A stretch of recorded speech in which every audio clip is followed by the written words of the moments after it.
Welcome to the Rocket Launcher Podcast. This is episode 10, and I am Supreme King, your host. I am joined here by my co-hosts. It's your guy Omazis. Yes, and we are here on this lovely afternoon. We technically had a whole podcast worth of information that we went through off air, and so we're later on in the day, but we're still going to do it. We're going to get it through. And how you doing today, sir? How's everything? I'm good. A little sleepy, a little tired, but I'm good. How about you? I'm doing good too. I'm not really too sleepy. I'm actually more awake. Hopefully we'll get some good gameplay done afterwards. We could play some more Borderlands. Oh, yeah. How long we been playing Borderlands? It seems like it's been going forever. Like we've been playing it forever. Too long. The first one felt the same way. Yeah, we only play it like every other week or something. So yeah, it's gonna last forever. Eventually we'll be done with Borderlands. It's Borderlands 2 for anybody who cares. Definitely recommend that one over the first one. The first one's still fun. If you still want to be that person who plays all of them, it's probably still worth the money because I'm pretty sure it's cheap. But second one is like head and shoulders better than the first one, I would say. Oh yeah. But I guess we could start off with the most recent news that's big news, which is Hogwarts Legacy being delayed until February 2023. How do you feel about that? 2022 game of the year just got pushed back to 2020. Listen, the game of the year, man. It's a war zone between two games that's on my channel. That is a video that was doing pretty nicely for my channel. But it's not about that. It's going to be straight. Everybody else calm down. Hogwarts Legacy. Yeah, go ahead. Here's the thing. The last time they talked about the scope of the game and everything that they were trying to do, and I was looking at it, and as excited I was, my first thought was like, and this is supposed to come out in December? Like, that felt a little too early. I don't know if 2 extra months. Yeah, I don't know if 2 extra months is going to help that much with what they're doing, but hopefully it does. I'd rather it come out complete and great than rushed and broken. So take your time. Take your extra month. It's not like, they're trying to catch on to a Harry Potter hype train. Like, the people who are going to get this are going to get this when it releases. It doesn't matter. Like, no one's going to be like, well, it's too late. So take your time. Make it right. Yeah, it also looks like it's probably for like a really nice day one patch. Because usually when it's when it's a pushback that's only a couple months, that's all they're really doing is that one day one patch. So maybe it was bug fixes and stuff like that, a little bit more stability. It shouldn't be anything too major. That would be bad if it was major. I don't think it's because they're moving it into the next fiscal year, right? Or at least in the February. So yeah, hopefully. I don't think they can live it down with like the Harry Potter fans if it was like really broken. So yeah, I also wonder if everything's trying to move away from God of War. Like, I feel like everybody's leaving December because of God of War, and they're like, we want money. So yeah, because that was better watch out. Everybody being pushed back. Like, February is going to be a dangerous month too. That's crazy because the holiday season is something that they usually don't want to like miss out on. So they might to miss out on that for that reason. That would be a crazy reason. Because I would imagine they would still get some money when you're talking about the holiday season and it being Harry Potter. That's still a big franchise, but I don't know. Harry Potter. I don't feel like there was that many people who would have been like, I wanted to get Harry Potter, but I only had the money and I got God of War. Like, I feel like the people who want this game will make a way to get the game. So, as a franchise, though, I would say Harry Potter might be bigger than God of War, just as a franchise. So? Maybe not as a game, but as a franchise. As a franchise, I would put it ahead. Yeah, but yeah, you got your books, your movies, your media, all that stuff. But gaming wise, I don't know how well that like gels over. I don't know how many like gamers were also Harry Potter nerds, but I'm one of them. Yeah. So Yeah, I really think it's just possibly just fixing bugs and stuff. But you know what? A lot of things is getting pushed back anyway. 2023 is looking to be a very stacked year if you really sit down and just write down all the names. Because a lot of stuff was being pushed into 2023. And it's like, well, when you look at 2023, if they was running just to try to get away from like loss of sales, they might have to push themselves into 2024, and then they're gonna run into like Spider-Man 2 somewhere in the middle of that, or Wolverine. So you can't really push it back too far. Can't go that far back. So maybe they have to eat that ill. I don't think it's gonna be that bad though. I think the game probably is gonna be very good. Is this something that's more of a day one buy for you? Is this like your Starfield? Because I know for a lot of people, this is their Starfield in a way. Because it's the same. Now, you know me, I still have to make sure, like, reviews say it's not, like, broken. Yeah. But getting that news, then it's a day one buy. So maybe I guess you would consider it a day two buy. But, yeah. The Hogwarts is a right away for me. It is, like... You know, everyone who grew up as like a fan of Harry Potter, the premise of that game is the dream. You make your little school kid, and now you're in the Harry Potter universe, just living it out. Like, yeah, exactly. Like it's a day one buy. For me, it would be more Callisto Protocol for anything that's close by, that's like close to be released. The only thing about that is I'm the same way. I kind of want to wait to see what the reviews are for it, and I want to wait until like probably week number 2. Like I listen to podcasts as much as I would make this podcast, right? So I don't even want to see footage on it. Like I'm pretty sure people, when that game comes out, their podcast footage is going to be Callisto, and I will actually scroll down to like where I can only see the comment sections just to listen to the podcast, because I don't even want to see it. I might have some footage, because I don't even know if I want to put footage up. If I play it right away, then you would probably have to see it. I don't even think you would want to see it, because it's a big game, you know. Because I feel like one I also do getting to right away. Yeah. But I exactly get what you're saying. Yeah, that's like, because even with spoiler. Yeah, even with God of War, like I feel like that would be the same thing. Like, do people really want to see our footage on it, or do they want to experience it first? Like I'll probably hold on to the footage of those 2 games and like have it for maybe podcast material, maybe like 6 months or a year from there. Like when wow, I was say a month. You said 6. Oh, 6 months. Yeah, I like to respect some people's time on that, because I'm the same way. Where it's like I do wait for sales, and you know I don't really want to be spoiled. Like, you know, so I don't know. Maybe I'm thinking too far. Maybe that might be too far. I don't know. Well, if people keep waiting, eventually Ghost of Tsushima footage will come from me. Like, I can't even say soon, but like I got another game I got to finish up, and then I think I want that one to be the next. Yeah. Maybe. So Hogwarts, I mean, Hogwarts is still going to be a very big game for the gaming community who still grew up on Harry Potter. So I don't think any of them have to worry about anything. There's no way they can allow that game to be bad. There's no way they can allow that to. There's no way.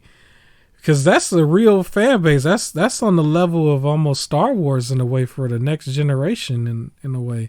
Some people take that real serious, like Harry Potter. It needs a solid story and a working gameplay. Like it needs, that's what it needs, and it's. I know a lot of games need that, but it's like for this one, it's like that story can make or break that entire game, and it needs to be playable. But it's like above all, the story should be their focus. I remember you tell a good story, Harry Potter fans will be fine. Yeah, I remember somebody was telling me how Harry Potter was such a big deal to him because he felt like he grew up with the movie, because the main actor was like going through different stages of his life, and like there's a lot of people who feel like they were going through the same stages as they was getting older. So that's a big deal for certain people. So yeah. But I look forward to seeing how it does. I'm pretty sure you're going to get a day one patch. That's what I think this is going to be. It's a nice day one patch. But I wonder how the game going to be for people who don't install that day one patch. Because, you know, there are some people out there who like to just, like, take the science behind certain games and stuff, and they just want to see. So I wonder how it is going to be, because whatever they were trying to avoid, somebody's going to play it that way without the day one patch, or somebody who doesn't have the internet. So whoever's out there without the internet at this point, very few people, but yeah.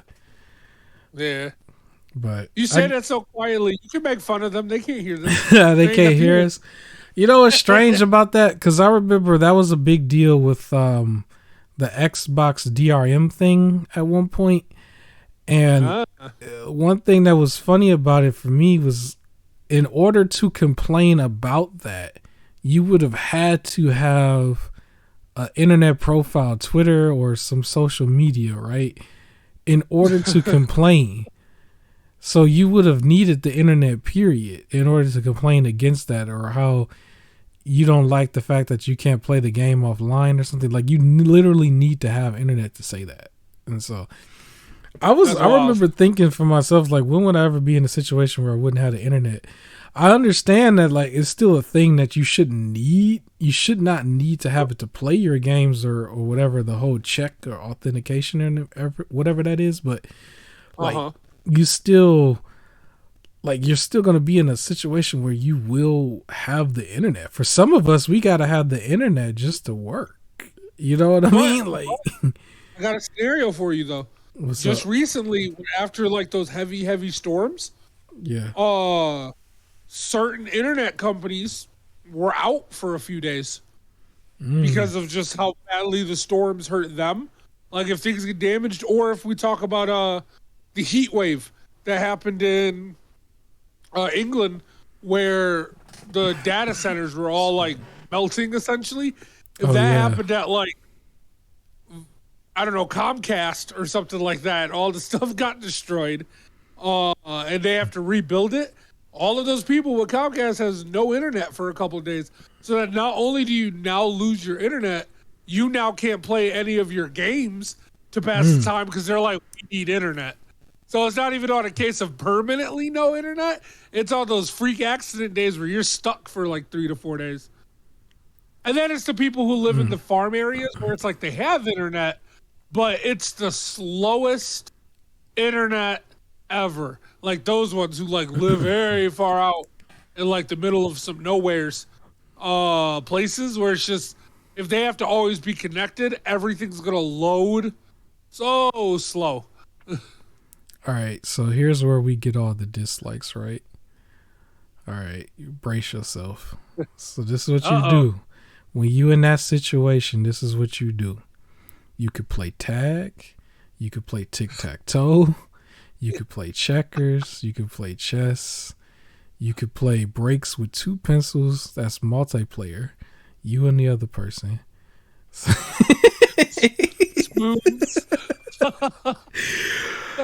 I guess that's bad, yo. You can go outside. Y'all can race. There's a jungle gym down the street. I bet you it is. You didn't know it was still there. Guess what? It's still open to the public. Yep.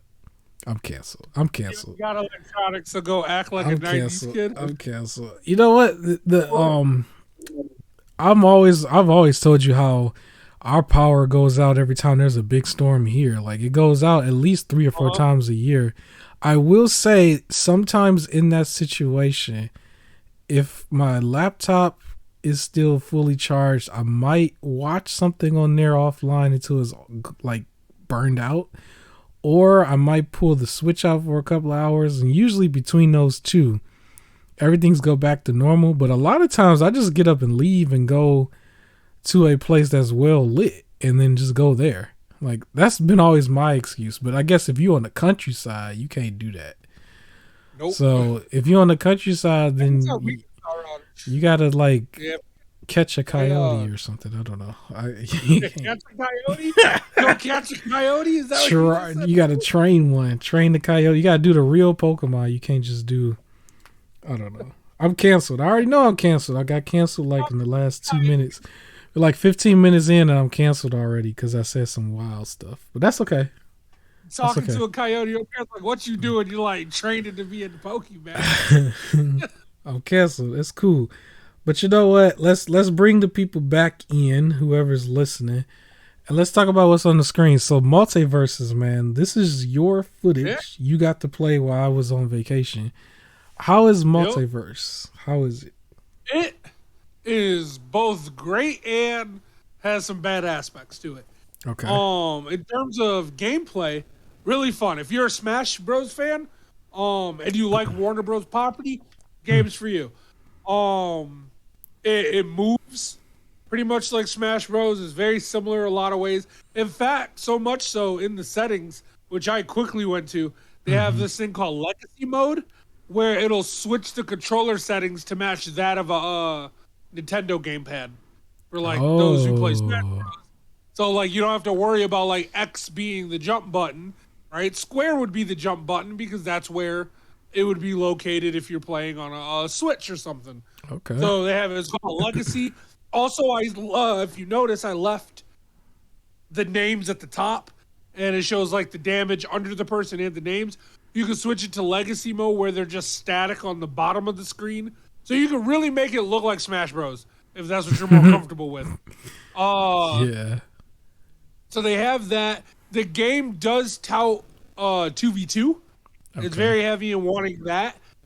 Which the stuff you're seeing is me doing solo, and I was learning game controls and stuff. So I was fighting bot because they do have like practice mode where you can fight like just computer characters. And I was doing this because like the game had been out for a couple of days, and I knew probably the people on there were like extra good, and I didn't realize the game was going to be that close to Smash Bros. So I was like, all right, this is gonna be new for me. So let me like practice get the bots. And then I was playing, and I was like, oh no, this is very similar to Smash in a good way. Yeah. Here's the downside. Okay. Unlocking characters is horrible. Like you'll see for a lot. I've been using Superman as my main on here, and he's probably gonna stay my main. I like using him. But you'll notice for like a lot of matches, you're gonna get to see the same people over and over. And part of that is because almost everybody's locked. It's like free to play, right? Superman, it's free to play, so it has your free to play mechanics. Where, if you notice, after a victory, right, you get like 9-10 coin, right? Sometimes you get up to like a maybe 100 coin, but it's very rare. Okay. And people cost like 1,200-1,300 coins to. That's what I was gonna say. Like it's probably thousands, but Yep. but at It least is a grind. yeah, it's a grind. But you don't have to pay. Like you probably set up where you would want to maybe if you don't want to do the grind, because that's usually how that works. But it's still possible for you to put in as many Smash Bros hours into it. Yeah, you could put those Smash Bros hours to get people. And another benefit, actually, is they have a practice mode as well. Okay. Besides the bot, where it's like the training mode, and like the person, you can either make them move or they can stand still. But in the practice mode, everyone's automatically unlocked. You can use anyone. Oh, that's interesting. Which means practice with the characters, see who you like, and if you like that character, that's the one you unlock when you have enough coins. Instead of like wasting your money to unlock a character like, let's say, Tom and Jerry. Tom and Jerry takes like, it's either you're really good with Tom and Jerry or you're horrible with Tom and Jerry. There's no in between. But it's like if you go to unlock Tom and Jerry and then you're just bad with it, now you feel like you wasted everything you earned. You get to practice with the characters first, which is nice. So this is definitely the game you recommend right now. This is I do recommend it, especially while it's hot. There's a lot of people playing. It's pretty much Smash Bros on like not Nintendo. Like, and it's characters that I love. I'm a DC fan, hence why Superman was right away like who I'm about to use. I'm a Looney Tunes fan. And some of the newer Cartoon Network Cartoon Network shows like Adventure Time and things like that. I like, and of course Scooby Doo. So, and then they even got Arya Stark in here. LeBron James is in here. Yeah, the Because LeBron of, one and the Stark girl was the most oddest one to me. I was just like, how did they pull that off? But Space Jam. So they're all Warner Bros. yeah, Uh, hey, Rick and Morty's coming soon. They're gonna keep adding more people to it, and yep, you got your like every man for themselves 1v1s or 2-on-2, and there are some moves where you can help each other. Like for example, you could jump off the screen to knock someone down, and then Wonder Woman can lasso you back in if you time it correctly. So yeah, they got some solid gameplay. It's good. Oh yeah, this is when I started going into fighting other people. Look at that. Now, Once I realized it was Smash Bros. now is it replacing Smash Bros, man? Did Smash Bros fall off, man? Did they knock them off? Would you say that? Is that too early to say? I would say no for now. No. So Smash Bros will always have its people, right? Of course. And things like that. However, I feel like the characters in this can appeal to a wider audience, right? Like if you look at Lucas Superman and versus Shaggy, like people are gonna know who Shaggy is, or the Ice Climbers versus Tom and Jerry, like people are gonna know Tom and Jerry. So I feel like the characters that they get to use being in Warner Bros, if they really start adding them and it starts getting a roster the same size as Smash Bros, along with basically you can play it like Smash Bros, or you could really focus in on that 2v2 stuff if you got a pal and you guys get real good with it. Yeah, I think there's some competition. You know what's interesting about it? Because people are people are treating this way different than the Nintendo one. Not Nintendo one. What is it called? The Nickelodeon one. The Nickelodeon one came and went. It was just it was here for a split second. People were on it for a couple days or a week or so. And then it literally just went. That one is still supposed to get more people too. And it's gone. Like a month ago is when they finally added some voices in the game. Yeah. But then it's also limited in what they say. So they're repeating the same thing over and over. Where it was well, at least the voices are in there, but it gets annoying after a while. I don't know, they had it slower. I tried it and everything felt slower. And it's yeah, I get it. You don't want to be, I guess, exactly Smash Bros. But I feel if you're gonna copy it, then copy it right. Be faster. It should have been faster. Yeah, it was crazy because people were saying the same things about that one, like how they say about this one in the beginning, just as a joking way. Yeah, it's gonna put Smash Bros on their toes and all that other stuff, and it just came and went. It should have likable characters that people can identify with. Yeah, and it just wasn't good. It dropped in price so fast too. It dropped in price really quick, and it still had characters in there. There were still people that I liked, the Monstars. I'm still huge on them because I was maybe the one person who still remembered them. And then they still had the SpongeBob for the next gen. SpongeBob I'm a big Danny fan. Yeah, he's not as old, but I'm a big Danny fan as well. But you could argue, those characters don't transcend as much as DC. Obviously, they don't transcend as all compared to DC. Those characters, I mean, going all the way from Shaggy to Steven Universe, where I saw so many younger people that was on some oh shoot, Finn and Jake, Steven Universe, Superman, Batman, and then older people who's just Shaggy's in there, Velma's in there, and they're who's this dog, Jake, I guess he's in there. So it's but it was such a wide variety. What other game are you gonna get Batman versus Arya Stark? Yeah, you got LeBron James coming out of nowhere and stuff. So yeah, he's the only one that he didn't voice himself. Everybody else has the normal voice actors doing it. And it got to the point too where for Shaggy's alternate costume where you get to be his great uncle, Shagsworthy, who's this fancy British guy. it was a different voice. It was the voice for Shagsworthy. Where then Nickelodeon didn't have any voices at all, and they were over here with everyone's voice. I have a feeling that this game really bad. sticks that they'll add it later on. Because they went about this the correct way because they didn't make you pay for it. They made it free to play. Where the Nickelodeon one you had to buy. And that was the difference. So automatically it's not as many people on it, where this, like, it has an automatic, like, audience on Twitch and everything. So yeah, this is going to be, I do think this is going to not fizzle out for a while. This is going to keep going a little bit longer. I agree. And if they keep adding some extra people, I think it'll do well. Yeah. It'll do well with adding some extra people.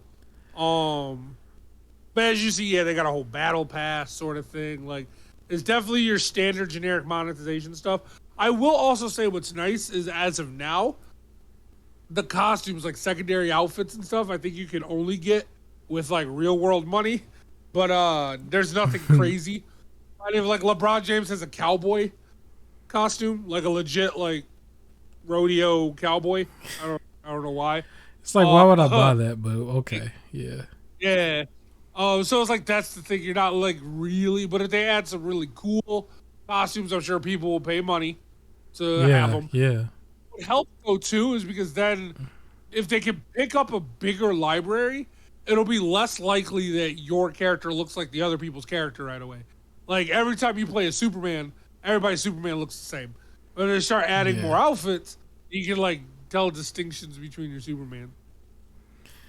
Yeah, I can see that happening. I think that's going to happen. But I think this game definitely is going to last a lot longer. Free to play is so powerful right now. It's just the streamers alone, like anything free to play, like they're on free to play for majority of their whole streaming career. It's like they'll play a game here and there, but it's really just the free to play stuff. Apex especially, Fortnite as well. But yeah, I guess that's good for Multiverse. I look forward to playing this for a really long time too. But I guess we got to move on to something that's similar but not too similar. But you think that Gotham Knights looks better now? Is that what I'm hearing? Right now, the only one that I'm still not convinced on is the main person I wanted to play as, Red Hood. Oh, that sucks. Yeah, they started showing a little bit more, so you got to see, like, everybody got their own individual trailer. I know it was a little more cinematic, but through the cinematics, the combat does look a little bit smoother. It's still not Arkham level, but it does look a little smoother. Some of the outfits look good, and it looks like they're going to be doing gear and outfit or gear and style separately, which I like. So basically you could pick a style and that's how you'll look.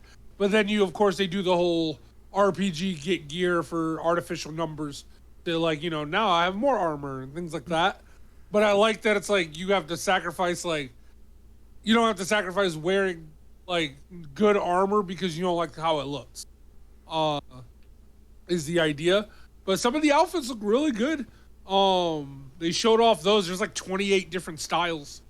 Like for all, it was like a bunch of styles for like all the characters. Is it still a day one buy though, man? Is it still, or are you gonna wait on this one? It's probably not gonna be a long wait till like a sale or something. Okay. But I need to hear reactions from people first. I need to know that the combat does feel okay. And not just feel all repetitive after a while or feel all button mashy. That's what I gotta see. Because they still got Red Hood fart jumping. And what other people have pointed out too, he's like your stereotyped tank in this. So he's like just massively bigger than like everybody. And it's like, he's not though. Like even in the comics, he's a little taller than the rest of, than all the other Robins.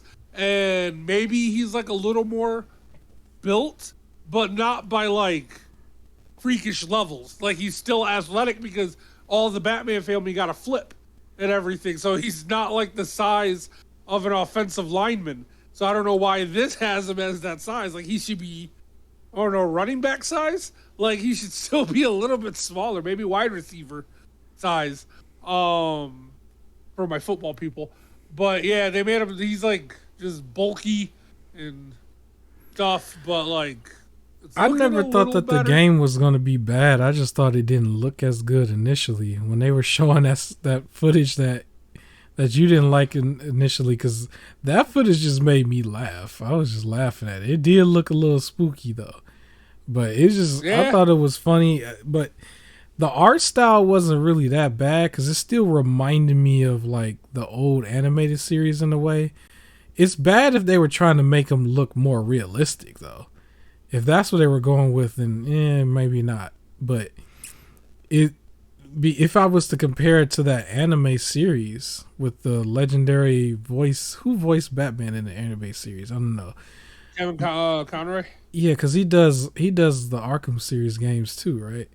So yes, like if they had that in mind, the art style probably wouldn't be that bad. It looked a little stiff in the combat. Some of their trailers that they released afterwards, like the Batgirl trailer, was still looking good. But it was just like, it was after you seen the gameplay. So it was just a little... I want them to release another gameplay footage thing. Because like, those, they were earlier on when they showed the gameplay footage with Nightwing and Red Hood. But like you said, it's like, the Batgirl trailer looked good, the Robin trailer looked good, and the Nightwing one looked good. Red Hood's was fine, but I felt like all of those trailers... they were zhuzhed up, like it wasn't accurate to what they showed with Nightwing and Red Hood earlier. So I want to see a new, like, pure gameplay footage thing to, like, is it better? I gotta wait until some of the YouTubers that I watch just get their hands on it. Like, shout out to the Rad Brad. That was somebody I always watch. He just simply plays it. So that first hour is just what I just have to see from that. But I don't think it's going to be a game that's like broken or anything like that. I think it's still going to be polished enough. No. It's just the art style. Don't know if the polish is good. Yeah. Now, as far as my man's doing the air hops, I don't think that's going to change at all. I think that's there. I think that's there to stay. It was in his individual trailer too. I just won't be using it. I was just like... I didn't understand that from the get-go. That's still the funniest thing I've seen in just gaming, period. The Lazarus Pit brought him back to life and everything. Yeah. Trying to do something where now he has mystical powers that he can't fully control. So that's going to be a thing where, like, in the trailer they showed it where he's, like, holding his arm and everything because he, like, can't control the magic that's surging through him. But he can also, like... upgrade his gun to turn it into like magic bullets that do more damage. Is how they're doing it. It's just like, where did any of this magic stuff come from? Like, just give me normal Red Hood. What are you doing to my guy? Who knows? Maybe it's gonna be cool. He got a double jump, man. He the only one with a double jump. Like, he got the platformer double jump. It just looks so bad. I don't know. Especially because he's some Spyro the Dragon going on. That's what he got. Ugh. He is definitely one of my top 5 DC characters, and it just feels like it ruined him.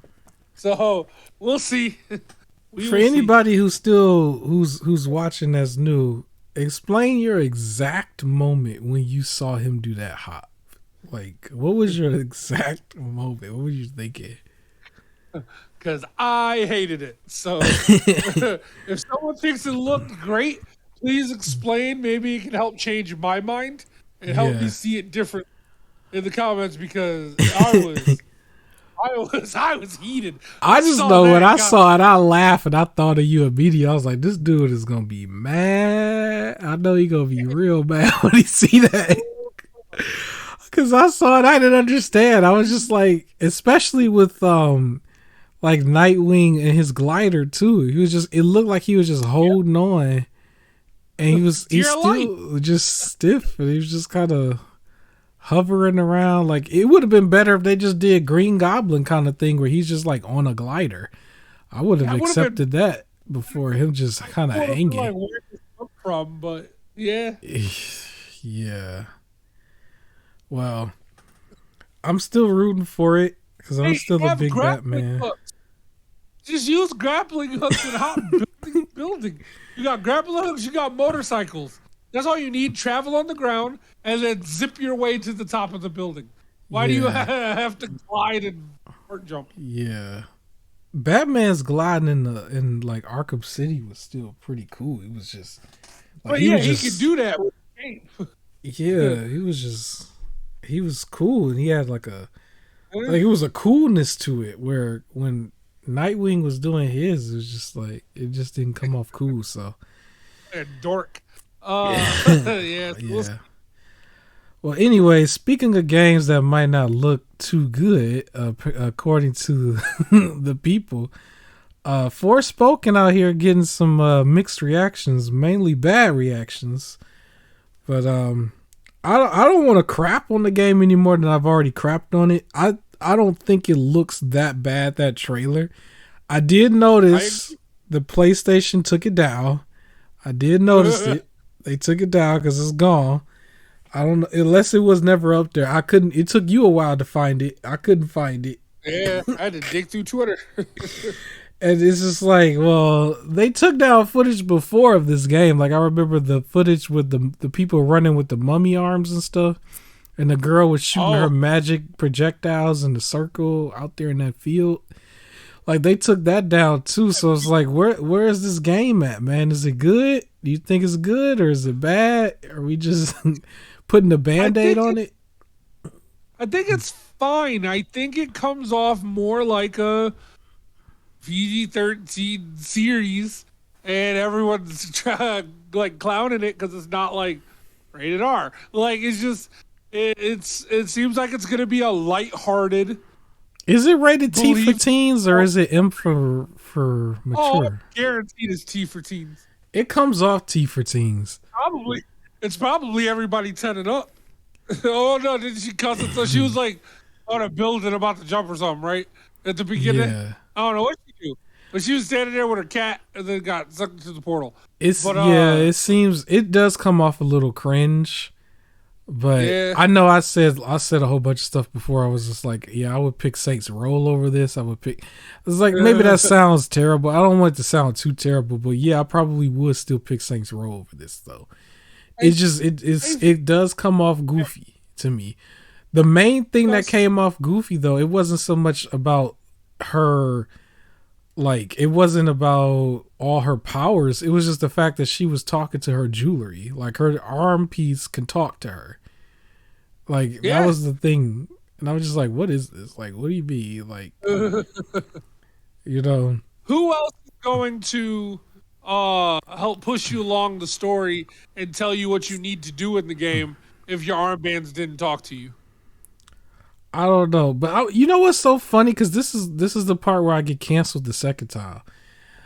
Literally, I accepted the game for what it was from top to bottom when I just said one thing in my head.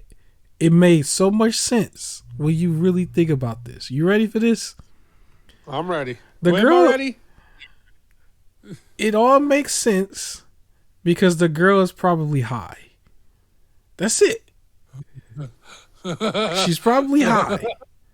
When you think about this is what see, okay, I'm about to get canceled. I already know it. But from the very beginning, all I saw was that she was getting bullied, so she wasn't socially accepted, and then she went out into like the wilderness or whatever, and maybe she got high off camera, and the next thing you know, she's talking to her like arm piece, is telling her stuff. She jumps through a portal. But in real life, when you see all the promotional material, she just running around in the middle of nowhere. So I'm like, you just went crazy. And you just got high. That's what happened. That's how I look at it. So it made sense to me. I was just like, you just went out. And because all the footage, you always see her, she jumping around and she's like, leaping into bigger areas until she finally finds somebody and finally find the areas where they like shooting the projectile beams back at her. But for the most part, it was just Like all she was always out there by herself. And then she's talking to her jewelry and stuff. So I'm like, okay, you probably crazy or you high. It's one or the other. I know that's right. Sounds so bad. It sounds bad. I'm gonna be honest. I felt that way about what was the game called? Oh, the game that's on PlayStation where you paint stuff. The kid got bullied too. Concrete Genie. Concrete Genie. Yeah, I was like, the dude's probably crazy. He probably went crazy, or he high. That's what I just thought. Because it was just like he was drawing stuff on the wall. That the stuff was coming alive. But if you really looked at, you ever see those things that they would call like a creepy pasta? Because they did that with our next topic, which we could talk about right after that, which is probably Pokemon. Like they would say like the creepy pasta is like Ash was in a coma. You've ever hearing that? It's like I think it's one of those things. It's just one of those things. Just don't nobody know Forspoken yet. But if it had a full show and everything, it would make more sense. I'm like, she probably either crazy or high or something. Like, what are you doing? Like, I don't know. I'm canceled. I already know. I'm trying to be lighthearted about it, but other than that, if I was to take it quite literally, then the game looks silly. It looks silly. I don't think it'll be a bad game, but what's happening does look silly. It did come off a little bit cringe, but you know. You gotta, you know, I don't know. I think what really it comes down to though is from the very beginning, we was already judging it because it was $70. That's where I think it comes down to. When games were still $60 across the board, you didn't have to take a look at it like that. The second it went to $70, now we putting a microscope on every little thing, which includes, you know, the dialogue and the gameplay. It's like that $10 made that much difference. I really think that's what it comes down to. Mm-hmm. Because everybody's gonna pick God of War over it. I mean, oh, absolutely. We all go play God of War before we play it. I don't know, but I think the internet overreacted just a little bit. It can't be that bad. I don't think it's that bad. I think it's goofy and a little funny, but I'm telling you, when just thinking that she looked, or thinking that she basically took something, she slipped something, she tried something. That's all it was, you know. Somebody laced her stuff. I don't know. That's how it looked to me.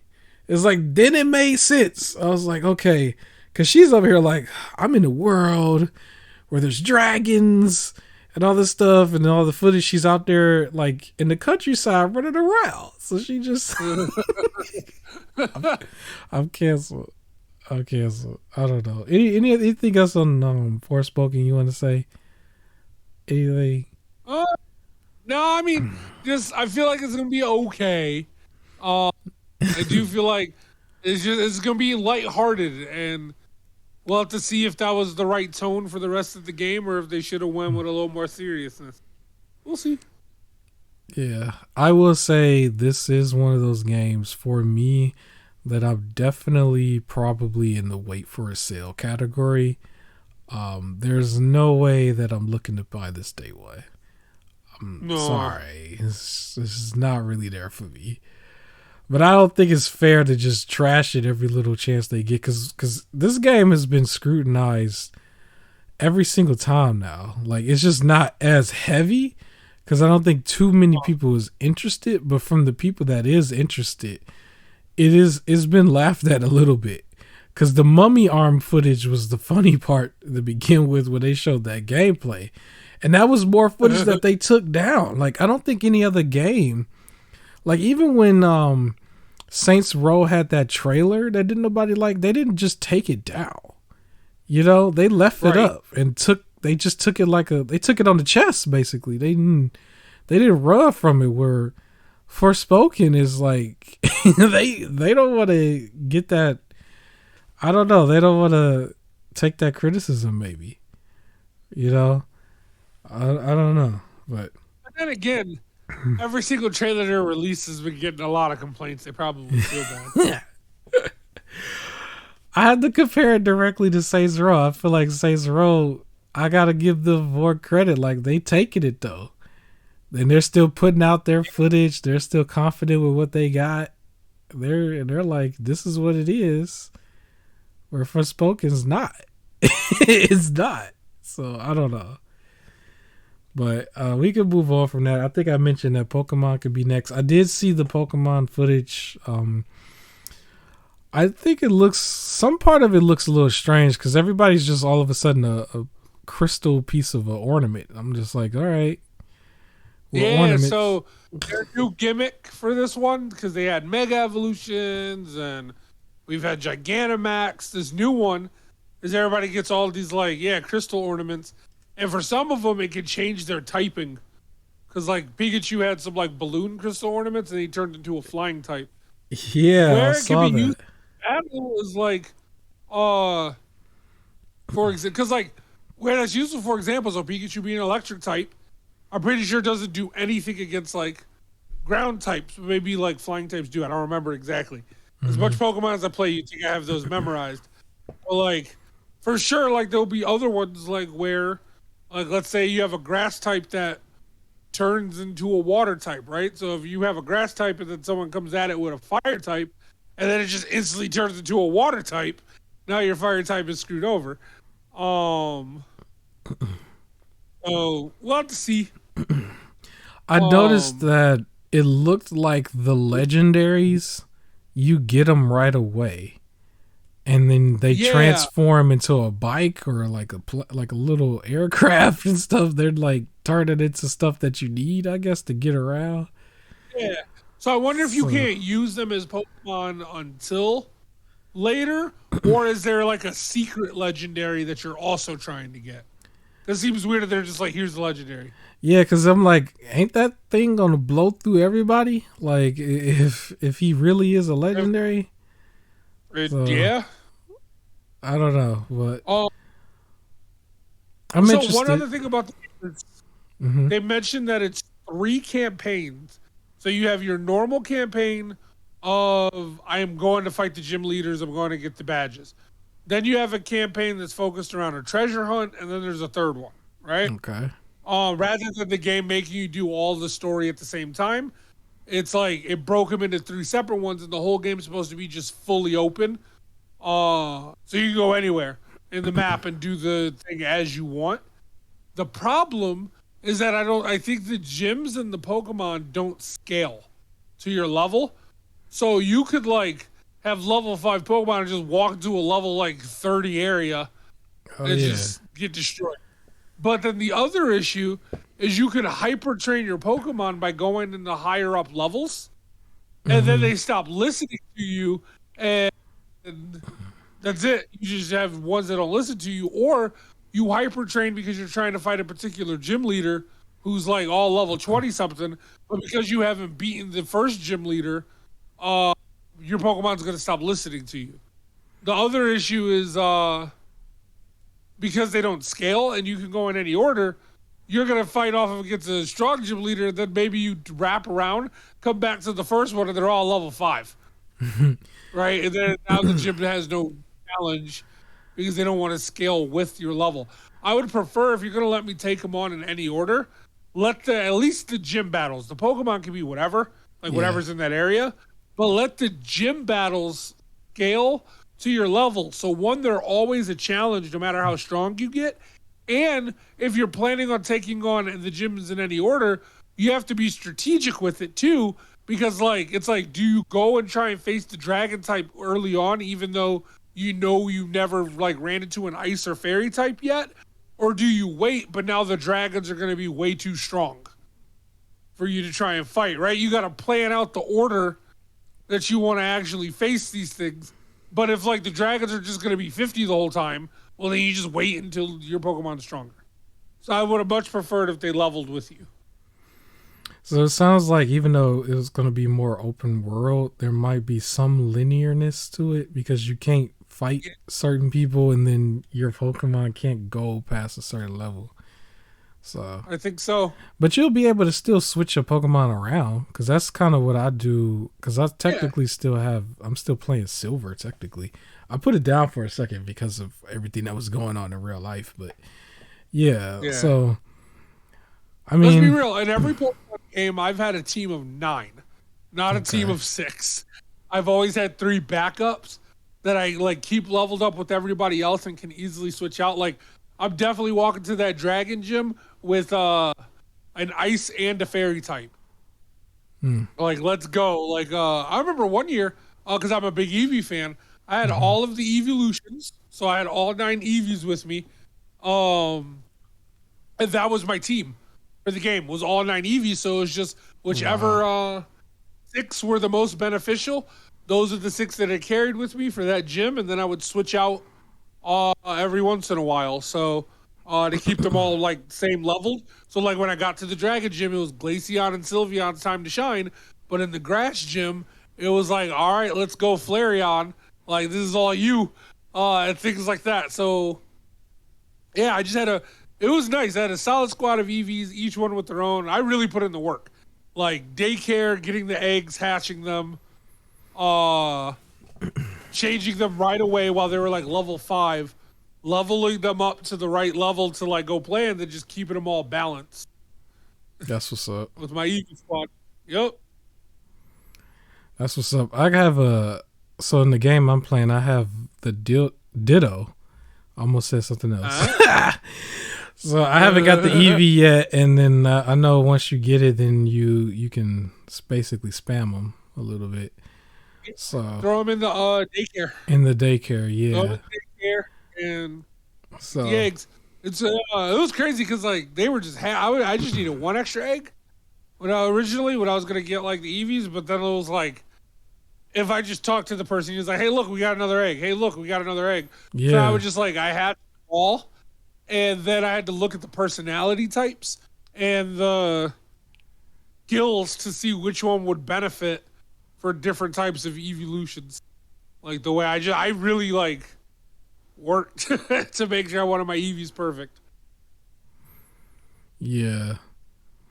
So I'm pretty sure the game is going to still have a very big fan base, and it's not going to do bad. The crystallized thing did still look a little weird to me, but Yeah. you know, it's still gonna be hot. It's still gonna be hot. We are close to the halfway mark. Is there anything you want to else say about anything else you want to say about Pokemon before I do the whole Yeah. halfway thing? Nah, we're all good. Okay, so during the halfway segment, I usually always highlight Epic Games, my unofficial sponsor that I've said something about almost every episode now. But Yeah. Epic Games has free games, and we all like free. Everybody likes something free. You don't need a card at all. You just need a profile page and I guess a PC or a Steam Deck or whatever you got. So there are two things I wanted to highlight. So there's a game that is out now that is only available until the 18th of August as of this recording. And so that one is called Cook Serve Delicious 3. So if you want to learn how to cook fast, there you go. Cook Serve Delicious 3. So that you have until the 18th to claim that. And then from the 18th to the 25th of August, it's not necessarily the game, but it's a pack for the game. So Rumbleverse, not to be confused with Multiverse. Rumbleverse is a Rumbleverse is a free to play game, and they're giving out a pack for it that's called the Boom Boxer Pack. And so I guess you get like another character and some other stuff. I haven't looked too far into it, but that's free. And so that's free from August 18th to August 25th. Okay. And Rumbleverse 3. Yeah, so Rumbleverse is free, should be free. So you should be able to claim that whenever. But I guess if you want the extra pack, you gotta get on this between the 18th and the 25th. There's one other thing that I want to mention that's not really something that we need to talk about, but it's like something I could just mention right now. So there was the Twitch streamer. I might butcher his name. I'm gonna try not to. So, uh, Jervalin, I think, or it could be Yervalin. It's J, so it could be silent. I don't know, but he actually won the 20K Halo 2 challenge. So I think I said it right. Jervalin. Yeah. All right. So he did it. The proof was on stream somewhere. Somebody probably downloaded it and kept it. So hope I didn't. My guy. Yeah, That's what's so up. he won it. He won the 20K stream. So it was possible for somebody to actually play that Halo all the way through without dying. Halo 2. They just needed a monetary motivation. Yeah. Hey, that's a lot of money. That'll pay for a lot of things for him, you know. Whatever he got going on. But yeah, so that's something I just wanted to mention. So I think that is all of my news. There's one more thing that I don't think we need to get into too much, but it could go into our next topic. But WWE 2K23. So I noticed that their window for when this comes out is also in March 2023. So I believe that might be their new cycle. I don't think they're aiming for like the holiday time no more. They're aiming for actually being in 2000 or in the year, the first quarter of the year. Yeah. So, That might change depending on how this next game goes. Yeah, so that's a thing that I just wanted to mention. But that can go into go ahead. I was going to say that it was because 2K22 was one of their highest selling numbers. It was the highest selling for 2K for any WWE game. So now they're thinking having it closer to the WrestleMania time helps.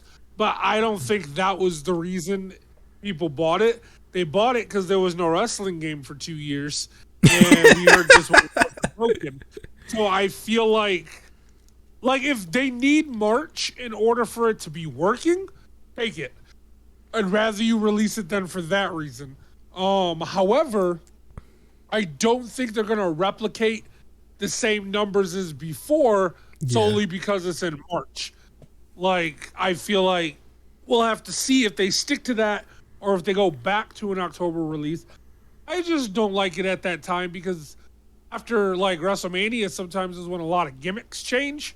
Yeah. Right? So you get the game and then a month later everybody's being different. But the thing is, if they also go back to an October release, wouldn't that make it less time for development? Wouldn't that put a strain on them a little bit? It would. I didn't expect them to release one this October. Yeah. But then I don't know if they want to wait till next October. I wasn't really paying attention. Yeah. I'm they could just wait the following October, but no, they might need to stick to this. So it looked like it's March. Yeah. Yeah. All right. So yeah, that's the fine. thing. So that's gonna go into technically our next topic, which I believe this is for you because I didn't see it, but you wanted to speak on AEW. Was it their last pay-per-view? Did you want to speak on that? It's their video game. So you want to speak on the game? Yes. Let's talk about it. Yeah, Fight Forever. They released a trailer for it and everything. So it's kind of arcade style wrestling. But it looks a little more realistic than the original stuff that they showed off. The Play-Doh looking people. Yeah, extra play. People are still a little exaggerated. A good chunk of them are a little more cartoony. But I think it'll work to be different. They have their casino battle royal and all their different types of matches. And there's other mini games that they have. They showed somebody using a baseball bat to play baseball, but when I think it was Darby Allin's flying and they're launching them out of the park, something like that. Okay. It was weird. It was very weird, but they have their own Mario Party style games in there. They're going full arcade, but I'm interested to see how it goes. I apologize to the audience. I didn't do all my homework, so I didn't see this trailer. I'm gonna actually catch the trailer and come back to it later, I guess. But sounds good. I'm still interested in AEW's game. If anybody wants to know, I'm actually someone who stopped playing the WWE games because I didn't like the quality and the staleness of it. But I was interested in the AEW game because it was at least something that was new from a different team. And so I'm interested in buying that one, even though I haven't played the WWE 2K series in a while. So that's just where I am with it. I'm not crapping on the 2K series. I think it could still be good. Is this last one, 2K22, you're positive on it, right? Yeah. One for me, at least it worked. I know some people with PS4s, and not just PS4, but some people, there are some things where like it crashes and certain stuff, so it's not perfect. I haven't had any of those issues, luckily. So it was like it worked again. It's fun. Like, of course, I have like a few complaints here and there about stuff, but it's more, it feels a little more nitpicky than like this is a reason to not play sort of thing. The only thing I refuse to play is the My Faction mode because I'm not doing their little monetization mode. Like, that's a cell phone game for monetization stuff, and I already had, like, the game was paid for in full. Right. I got it as a gift from my brother, but like the game was paid for in full. Cool. I'm not gonna also pay money for your little My Faction mode. Like, miss me with that. But, you're not gonna buy the Undertaker version or the NWO like $100 and something version. You're not into that? Was not gonna get my money for that. But no, it's solid. I mean, and it's sad because I feel like it's the last bar was low. Because, like, you know, it's like when you compare it to 2K20, it's like, well, this one actually works. And you could actually play it. So there's that. But theirs took the more realistic approach, and it looks like AEW is going to be taking the more arcadey approach. I don't think anything's wrong with either. I know some people, there's going to be some preferences. If you want it to really look like realistic, like, people, you're probably not going to like the AEW game. But if you're here for like a little more randomness and variety and some new, then the AEW game looks good. Yeah, so we'll see. I don't know how long it's going to be. I remember Tony Khan's dad. Was it Tony Khan's dad? I remember somebody was mad at him because of the money he put into it. I think it was. It was Tony Khan's dad was mad because it was... He said he put $40 million into the production of the game or something like that. And he was like, but you're not getting no profit back right away, or you can't determine that you get profit back or something. It was some story that was like, oh, now, but I remember that. But yeah, whatever. I'm still looking forward to it. It can't be that bad. You can't suck that. It got to be better than, what was that, Battleground? It got to be better than Battleground. Battleground, at the very least. Battleground, trash. They had 30 minutes, and then I was like, I'm done with this. Yeah, I guess I could talk about one other thing real quick. You don't really have to spend too much time into it. I don't know if we mentioned it before, because I know we talked about horror movies, but I don't think we mentioned this one. So I just wanted to mention it was announced that there's going to be a Paranormal Activity 8 that's supposed to come out next year. And I think it sounded like they wanted to be early next year. It didn't sound like it wanted to be late next year. But they might still do Halloween. Maybe I got that wrong. But at the very least, it was Paranormal Activity 8. I had to think about it for a second. Like, yo, it's really 8 of these. But yeah. So... that's going to happen, and that will be interesting. Is there anything you want to say on that before I just move straight from it? Still gotta watch the last one. Should be interesting. Like, I guess, like, you know what you're getting when you go to see Paranormal. Yeah, they've been milking this one for a while, haven't they? They've been milking it for a minute. Yeah. Well, I guess that might go into our other topic that you might need a couple minutes on out here.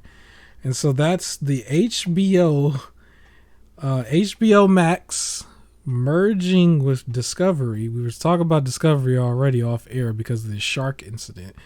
But this is gonna merge. They're gonna merge, and then you think this is destroying the DC universe? Did I get that right? In part. Yep, you got it right. I got it right. So, okay. All right. Discovery are merging because the guy that's in charge of both feels like, and I had this chart pulled up that people found, was that they felt HBO Max was more male skewed, scripted. They called it lean in watching, where it's like it requires all of your attention. Okay. And like it was the home of like fandoms, right? Like those who like DC, those who like Harry Potter, those who like murder mystery. Like that's where it was getting people. Mm-hmm. Whereas Discovery was more female skewed, had a bunch of unscripted TV, right? They had all your reality shows and stuff. It was called lean back viewing. So it's like basically you don't need to give it 100% of your attention to have it on. Okay. And home of genredoms is what they called it. Where basically it was just like if you're trying to watch a reality show, well, they have all the reality shows versus being like, I'm a fan of Batman and I want to watch Batman, right? And he's trying to find a way to merge the two. But in his talkings, basically, he's like, if this don't guarantee money, then it's out of here. And the problems with that is that's going to hurt a lot of fandom viewing. Right. Because fandom viewings a lot of times have niche audiences. And they don't necessarily attract everybody, but it's going to attract those fans. And he's just like, well, screw that. So they canceled Batwoman, even though apparently it was like 90 million put into it and it was done. And they just said, nah. And they're writing it off as a tax break. And if that happens, that means there's no Snyder Cut case where you can fight for it to still come out. Being written off as the tax break of just like, we're still doing the taxes because we put the work in, but it's never going to be released. It cannot be released at all. That boy is getting the like full delete and then empty recycling bin. Like that's what's happening there. So that's out of the picture. They were going to make a show about Adam Strange. Which is a lesser known DC Comics character, gone because he's lesser known. There's no word on the Batman 2 or that Gotham TV series that was based off of the Matt Reeves Batman that just came out. They canceled the Wonder Twins TV series that they were going to work on. It's rumors that Harley Quinn, Titans, and Doom Patrol may be on the chopping block soon. Like they're just crossing it all off. They're like getting rid of stuff, and they're now talking about this whole like, I guess, new 10-year plan. DC always got a 10-year plan of like what they're gonna do, and then they quit like 3 or 4 years in and start a new 10-year plan. So yeah, part of they it never is like, seem to get it like Marvel, where Marvel seemed to be like they just know exactly what they're supposed to do. Yeah. And the new plan is to pretty much really mimic the Marvel thing. Like, instead of trying to rush into it, we'll see how that goes. The issue, they want to build it around Superman, Wonder Woman, and Batman, which I feel like you kind of have to. Those are your three. So everybody's pretty much going to be, it seems like, rebooted. No, they could just keep Robert Pattinson as Batman. I feel like he is young enough to run this role for the next 10 years. It looks like they're not going to want Henry Cavill, which sucks because he's great at it. I don't know if they're going to keep Gal or not as Wonder Woman. We'll have to see. But it sounds like they want to revamp stuff, which means all the old stuff needs to go out of the picture. So I don't think they'll keep Gal. Yeah, I don't see how can you keep Henry, like how can you switch Batman but then keep keep Wonder Woman and Superman, because as a trio they were really good in their films. Like it really worked. Like so to take one of them out. They did, so they canceled Batgirl, which had to do with like the Detective Gordon in that one is the one from The Batman that just came out. Right. However, Aquaman apparently does have a Ben Affleck cameo as Batman. Yeah. So I don't know what they're doing. Basically, is I don't know what they're doing. And there's a situation They're with the Flash. If we the were Flash. Yep. talking about the Now he's Flash. finally they're talking about maybe canceling it as well. They got the Shazam 2 and then Black Adam. Black It Adam sounds seems like it's solid though. I think The Rock is Yeah. really solid on what he's doing, and he is focused on that. He's been focused on that for a while. I think Yep. that's a solid project. I mean, yes, it's still there with everything else, but it seemed like it's a solid project in itself for itself. Like, he's a superhero. He's got it. I don't know if anything's going to screw that up. It seemed like it would be more screwing it up if they added anybody else to him. I think they almost need to leave him where he's at. I don't know. Yeah. Yeah. What they need is they need to hire one person that they can trust to like head everything. They don't have to be the director of every movie, but to head the vision, like how Kevin Feige is for Marvel. But then they need to stop trying to fight them on their vision. That's the problem. Yeah. Like they had Zack Snyder ahead of it all. Some people didn't like it. I was personally a fan. Other people did like it. But at least things were cohesive. And then they decided he gotta go, and then everything just started being random. And then they're like, "Well, we don't understand why our movies aren't looked like they're too random now. What do we do?" And it's like you hired different directors and different writers to do different things, and you didn't have someone in the front making sure they made sense. Like there was a whole thing with Snyder wanting to visit Atlantis for the Justice League movie because he wanted to do the outpost scene, and James Wan directing Aquaman was like, I really wanted to make a big deal that the first time Arthur Curry sees Atlantis, he wants it in his movie, right? So they had to explain that they weren't at Atlantis, they were out in Atlantean outpost, which means he hadn't seen the full city yet. But you had that communication for them to say, hey, this is what I want, and them to write it and make sure it makes sense. You don't have that if you don't have a person relatively in charge checking that. So no one checking in with each other, but it's like you had it and then you just fought them every step of the way. It was like, we don't like that, we don't like that, we don't like that. So it's just like, no, pick a person and then just shut up and move and let the person do their thing. Because even with Marvel, there was like certain details that went from one movie to the next, and it was pretty. Yep. Like it was understood because you would know there would be different directors, but at the same time, it's like we have this detail that we're going to use, we have that detail we're going to use, and it made for big moments by the time you got to Endgame, you know. So, yeah.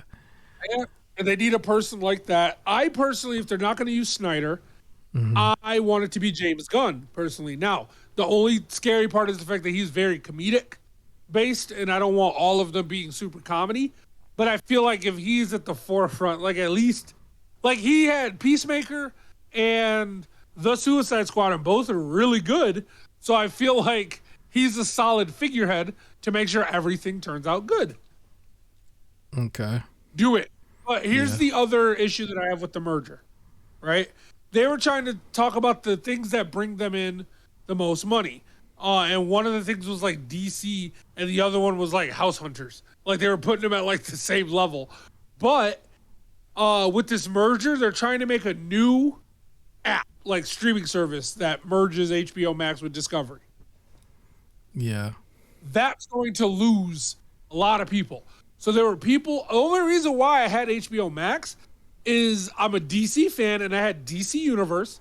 And then when they got bought by HBO Max, they were like, hey, this is ending, so you're going to have to move over to HBO Max. Then if HBO Max ends because it wants me to move over to another one, it's like, no. Like, I'm not moving anymore.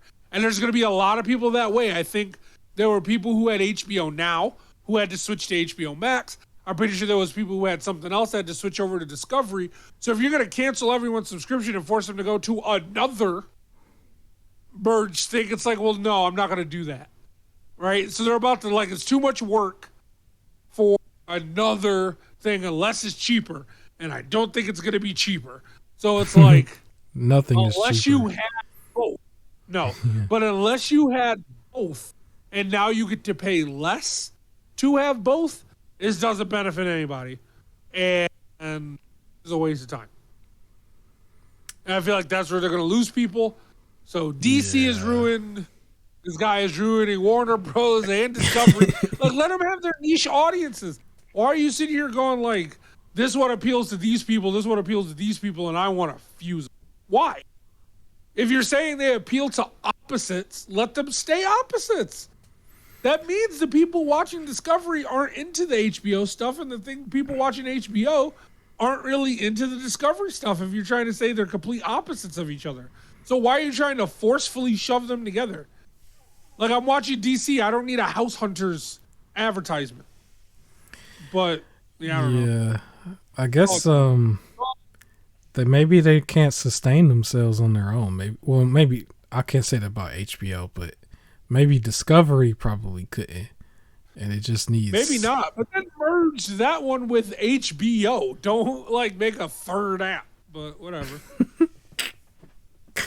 All right. Well, I guess since we got that off our chest, I'll mention this. We could probably keep this brief, but speaking of Hollywood in a way, apparently Chris Pratt is going to be Garfield on top of being Mario, on top of being Jurassic Park guy. So shout out to Jurassic Park. So when you hear Mario's voice, right?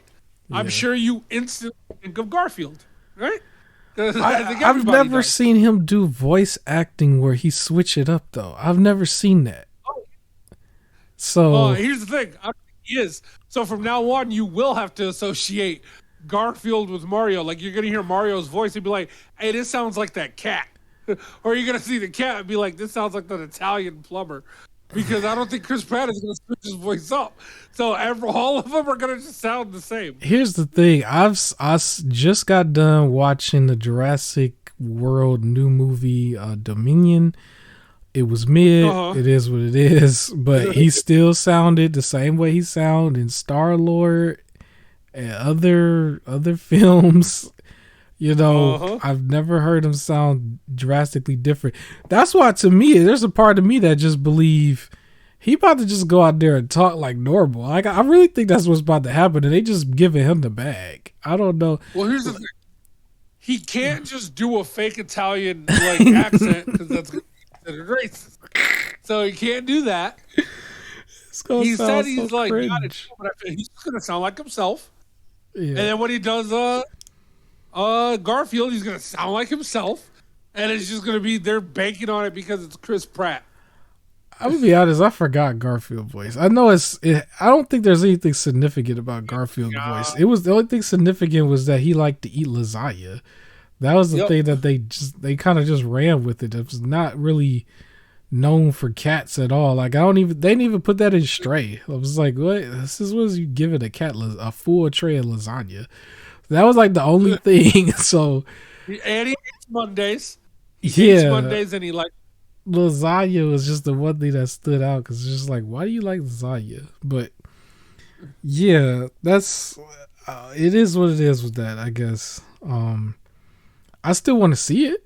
I still want to see the movie. I don't think I really want to see it in theater though. I think I want to wait till afterwards. Same thing over Garfield. It's like, I don't care. Yep. Here's what I'm upset about.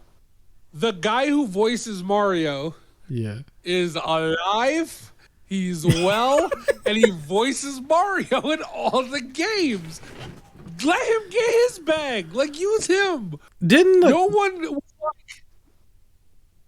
Garfield guy was the owner also voicing the cat and the dog? Or was that all in one dude? Do we know that? Might have been. I think the guy who's supposed to be the owner, the guy with the curly or frizzy hair or whatever, he might have also voiced Garfield. I'm not sure. I know there was like this other cartoon that they would play like in the middle or something. I don't know who voices all of that.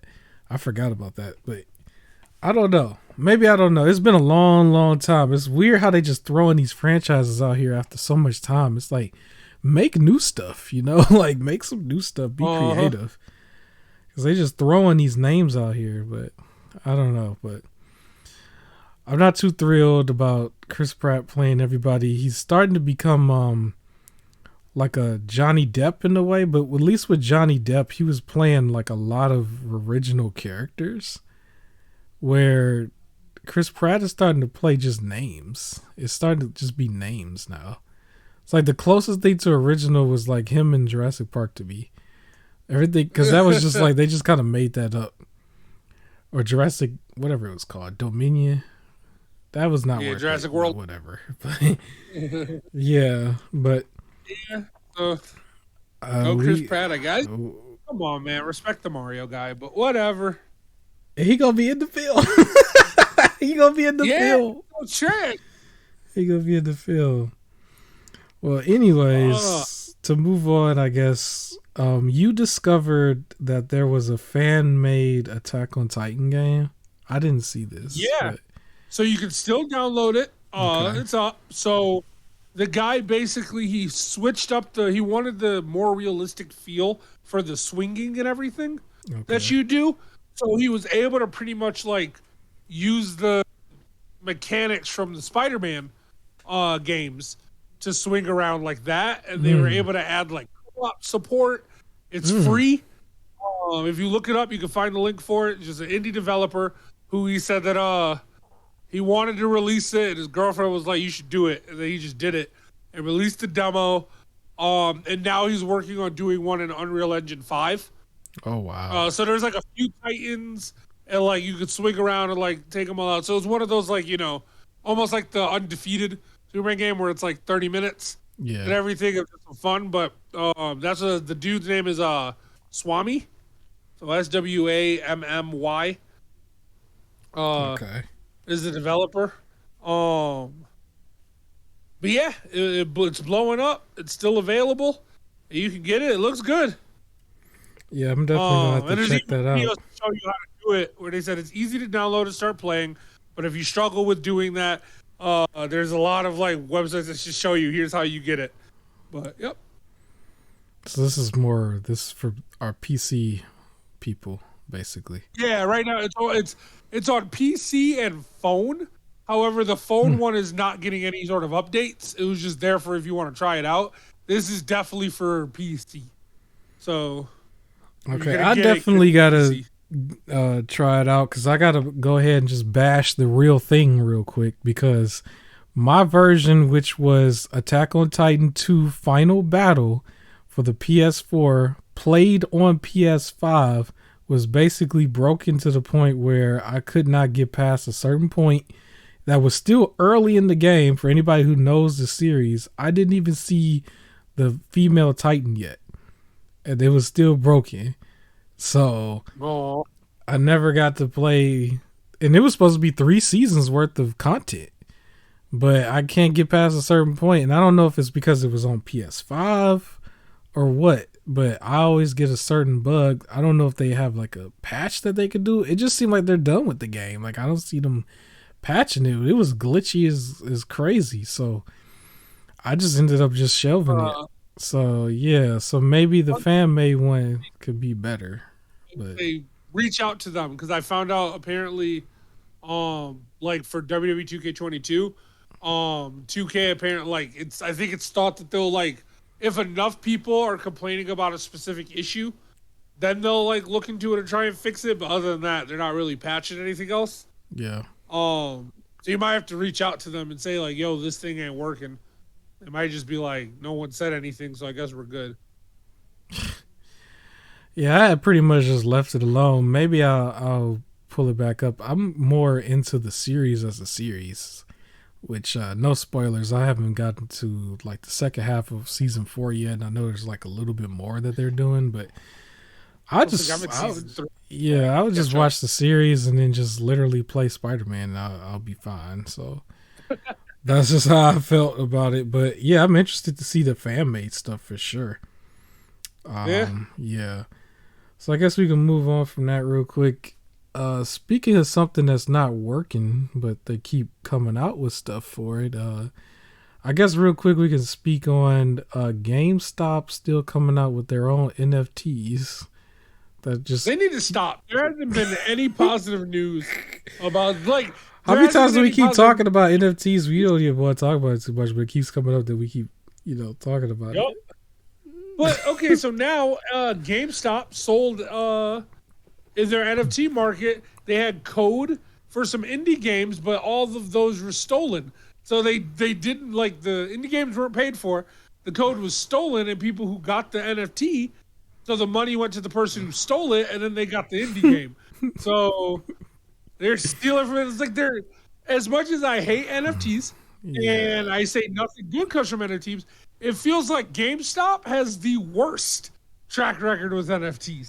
I don't know, because the Fallen Man thing was horrible. It was like, what were y'all even thinking about letting that on your platform? They tried to like moonwalk it back a little bit and say they didn't know, but it's like it wasn't even no more than a couple weeks. It was only like 2 weeks later, and it was just like, come on, man. So yeah, I'm never gonna buy one. I actually have a video that is unreleased that I might release this week. I don't know, because it was actually something I was gonna scrap, where I was just gonna basically just ask, if you are someone that's for NFTs, please sell me on it. I just want to know, how would you convince me to buy it from you instead of buying it from the source from the beginning? Well, it's the future. That's what they're gonna say. Because I don't want to just like crap on anybody for it. I just want to I do. I'm curious. Crap. I just want to know, like, I just want to know, like, why is it such a thing? Because it's obviously pushed on a certain crowd, and they're very manipulative with it in a way, making you think that you're going to get rich in a way. Yeah. And it's like, it was people who were scammed into trying to get rich quick, and now they got to try and scam others so they can try and get rich quick. That's it. That's what it is. Cancel me if you want, and talk about, he just doesn't get it. You're all dumb. It's stupid. They have no place in video games. They're trash. They're trash. They're absolute trash. Every time I hear about it, it's always something like it's always a goofy story though. It's just like, why is like, you never hear about the village being saved because of NFTs. It's always stolen stuff and idiot posts and people getting scammed and prices dropping. Like, it's just stupid. They don't want you to steal the picture. That's the one thing. They definitely don't want you to right click it, right? That was a whole thing in itself. It's like, don't right click. But then this is an NFT of something that's stolen code or stolen material. So it's a strange thing. They're stealing code for straight up video game. They stole other artists' images to sell as an NFT. Yeah, I remember. The artist. So it's like, I'm going to right click and save and steal your image, but don't you right click and save because mine's an actual NFT. So don't you screenshot this. I don't know. But don't screenshot my screenshot is what they're saying. Yeah, so it's pretty weird. I'm not buying it. I don't know who else is going to buy it, but I'm not buying it. But I guess you sure? Yeah, I'm very sure. I'm very sure. And moving on from that, speaking of things that people aren't buying, I have like one topic for you. You were saying people aren't buying games. You believe people not buying games? Yeah, they are not, because video game sales have dropped like crazy. Yeah, I saw something like 20-something% or something. Yeah, now it's at like 38.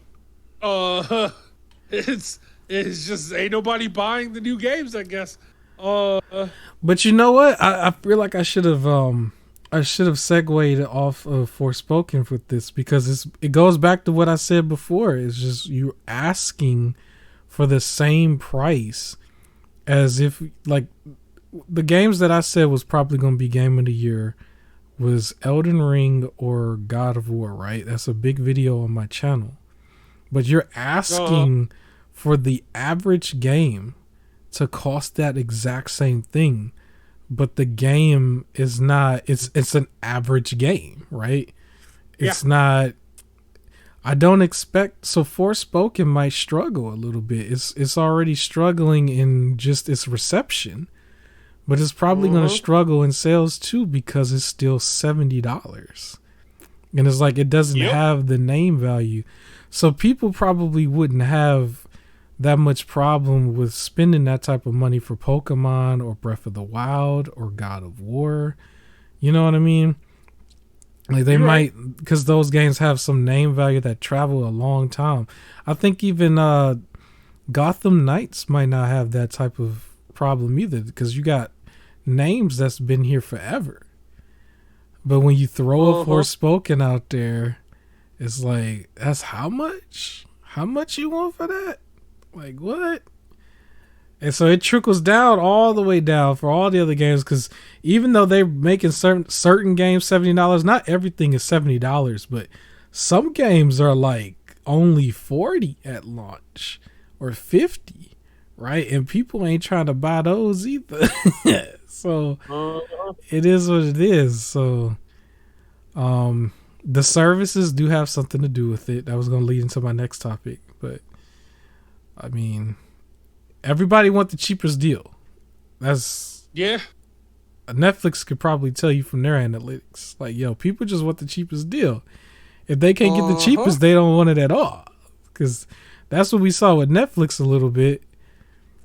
Like, because I think they went from losing only 200,000 at one point to like the next quarter it was like 1 million people left. It's like, Yep. yo, is has everything to do with money only. It's not even about the content. It's like literally money only. It's like, because the content was like, how much did the content change? Like, they were still watching everything that was still there. They didn't leave for that one video with the little kids, which I'm not even going to mention because I don't know if we get in trouble. But so they didn't leave for that, Oh, but they going to leave for the money though. that- Like, yeah, they going to leave for the money. So, yeah. But everybody else, I honestly think the average human being is just doing exactly what everybody else does when it's just wait for a sale. Everybody can see the games literally drop within like 2-3 months. I remember Dragon Ball Z Kakarot was the game. I remember that game had came out and it dropped from 60 to 40 in a matter of weeks. I just Yeah. remembered that. It was like one of real the quick. fastest ones that had dropped down. I was like, yo, what happened? Like, what happened? And so when you see that for the third party, even some of the first party, like, you know, you trained in a way. So they're trying to get you to not do that now. I know Jim Ryan is a big one who's like, instead of that, they want you to not only pay full price, but like double pay, right? Double pay for the upgrades. But Yep. I mean, hey, if all they had to do was leave it at $60, they would not have had this mess at all. But they couldn't leave it $60, so hey, that's on them. That's on them. Don't get mad at us, because I would pay the more for something that I know is probably going to be worth it. I feel like God of War would be something that's more worth it. Even if I didn't like it as much as the PS2 games or the PS3 game, like, I still would trust it more than something I've never seen before, right? The only game I think right now that I somewhat trust, that even it's not technically new though, but I was gonna say Callisto Protocol. It's technically still built on something though, in a way. True. So, But even then, still, $70 is a big commitment to just try something, yeah, right? Like when they were like, think about it, like back in the day when they were like 40, you just be cleaning up, like buying just certain game, like 30, 40 bucks. Like you just buy a bunch of like random things and see what sticks and what doesn't. yeah. And like what's good and what's not. You'll have the weirdest game catalog. Whereas like now it's like, well, no, you can't just randomly buy stuff. It's probably going to be not good for several reasons. I took and a it can't even just be storyline's not good. It could be the game just doesn't work. It reminds me too. Also, I took a shot at Meta for the Oculus, because remember The Oculus right now is now $100 more than when it had what it's been this entire Yep. time. And it's like, well, Zero. anybody who wasn't gonna get it before, they're definitely not gonna get it now. Like, you just screwed the Oculus right before the holiday season. So that's so. I mean, it is what it is. Hey, I don't think not everybody's just not buying. It's just probably not. I think they're all buying at a sale. That's what I think it is. I think they're buying at a sale, and they're borrowing, and you also got to take in consideration everybody. There's a big group of people that's telling you to buy it, but then they're game sharing. And it's like, well, if you game sharing, then y'all cut the bill in half. You're getting like they're getting half the sale. And then there were some people that I discovered that I don't want to really mention here. I'll probably tell you off air, but there were some people who just flat out just pirating it. You know, it's not just Nintendo for the Steam Deck. It's like it's all around for some people. If it's on PC and it's not multiplayer base and you have a PC, there's a high percentage of a chance that you probably are pirating. You're just not telling nobody. So there are some people who do. So yeah, it is what it is. I mean, they'll be okay. Maybe they'll have to.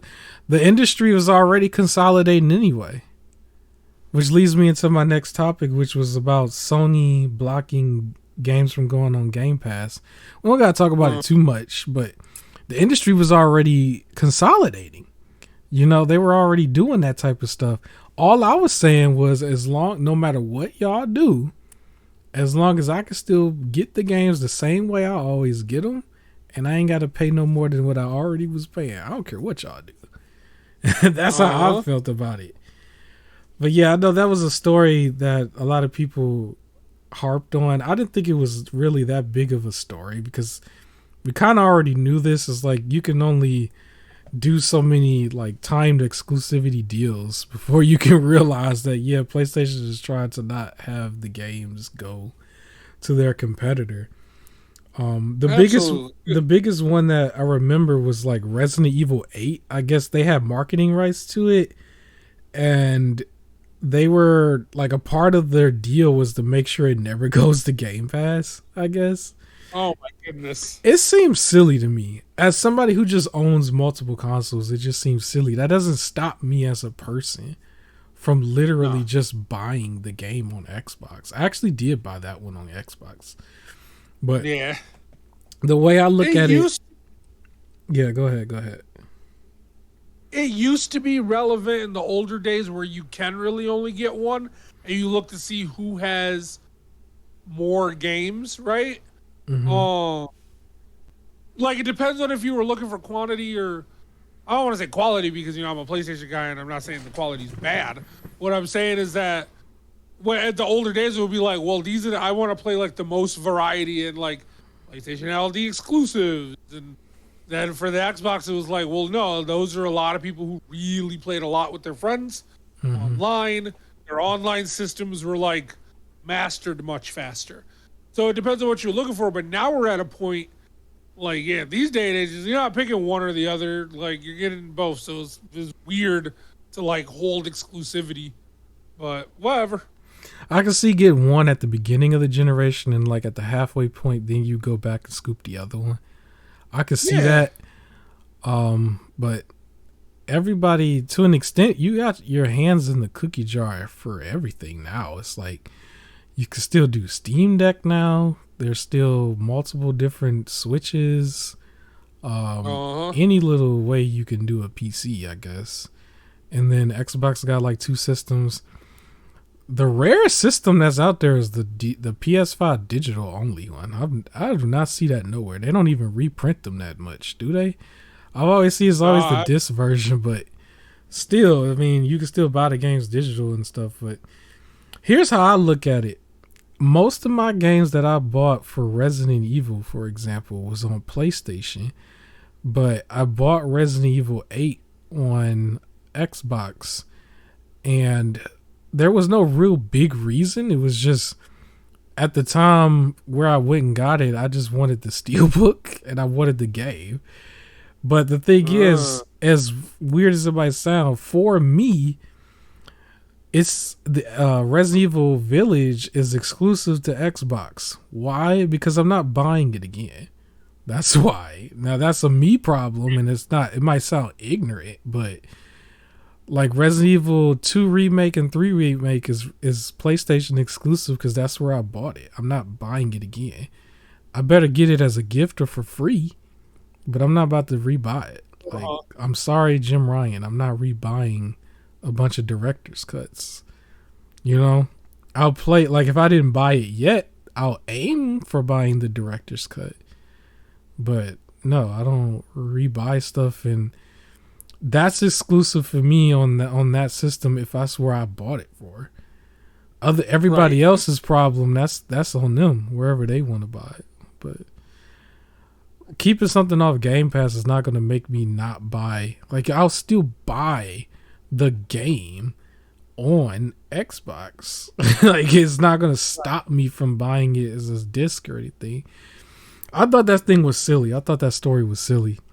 It does sound a little desperate on PlayStation's like end, because there was the other story of them like being upset about the Activision deal. I think I talked about that in the vid, but it's like, just come out with your stuff and just make it good. Yeah. You like if you really think about it, it's like, okay, so they got time deal on Forspoken right now, right? You should not have to worry about what's on Game Pass because Forspoken's coming out, right? Like, you still got God of War that's supposed to come out this year, right? Shouldn't that be good enough? You know, you just come out with your stuff.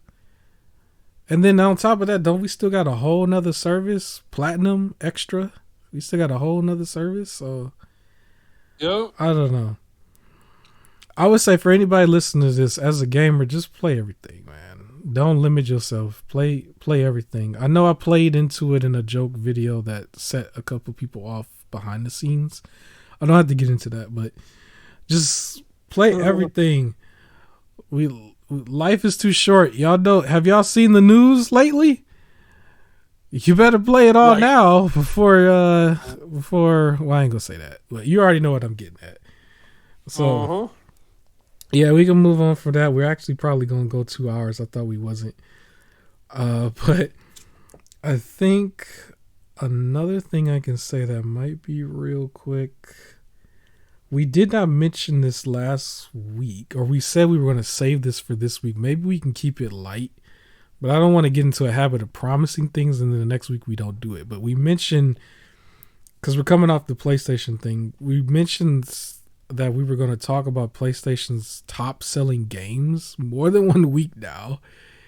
And I guess we could probably talk about it briefly. Is there anything you want to just... You remember that topic? Remember that one? Dude, I forgot about the topic, but I remember that. Give me 1 second. Oh, you got to pull it up. Well, while you pulling that up, I'll just talk about it real quick, because we also have one of our last topics, and then there was something I wanted to mention at the very end of this. But Dragon Ball The Breakers. So I found out a few things about Dragon Ball The Breakers. I don't know if you've been following it, but I've been following Dragon Ball The Breakers, and I found out that the game is going to be $20 at launch. And that might sound completely odd. But yeah, you can pre-order this right now for $20. And the game, here's some catches to that though. The game is online only.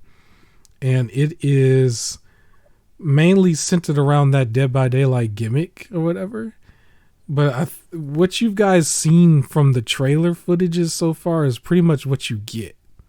So yeah, it's cheap-ish, but it's cheap-ish for a reason.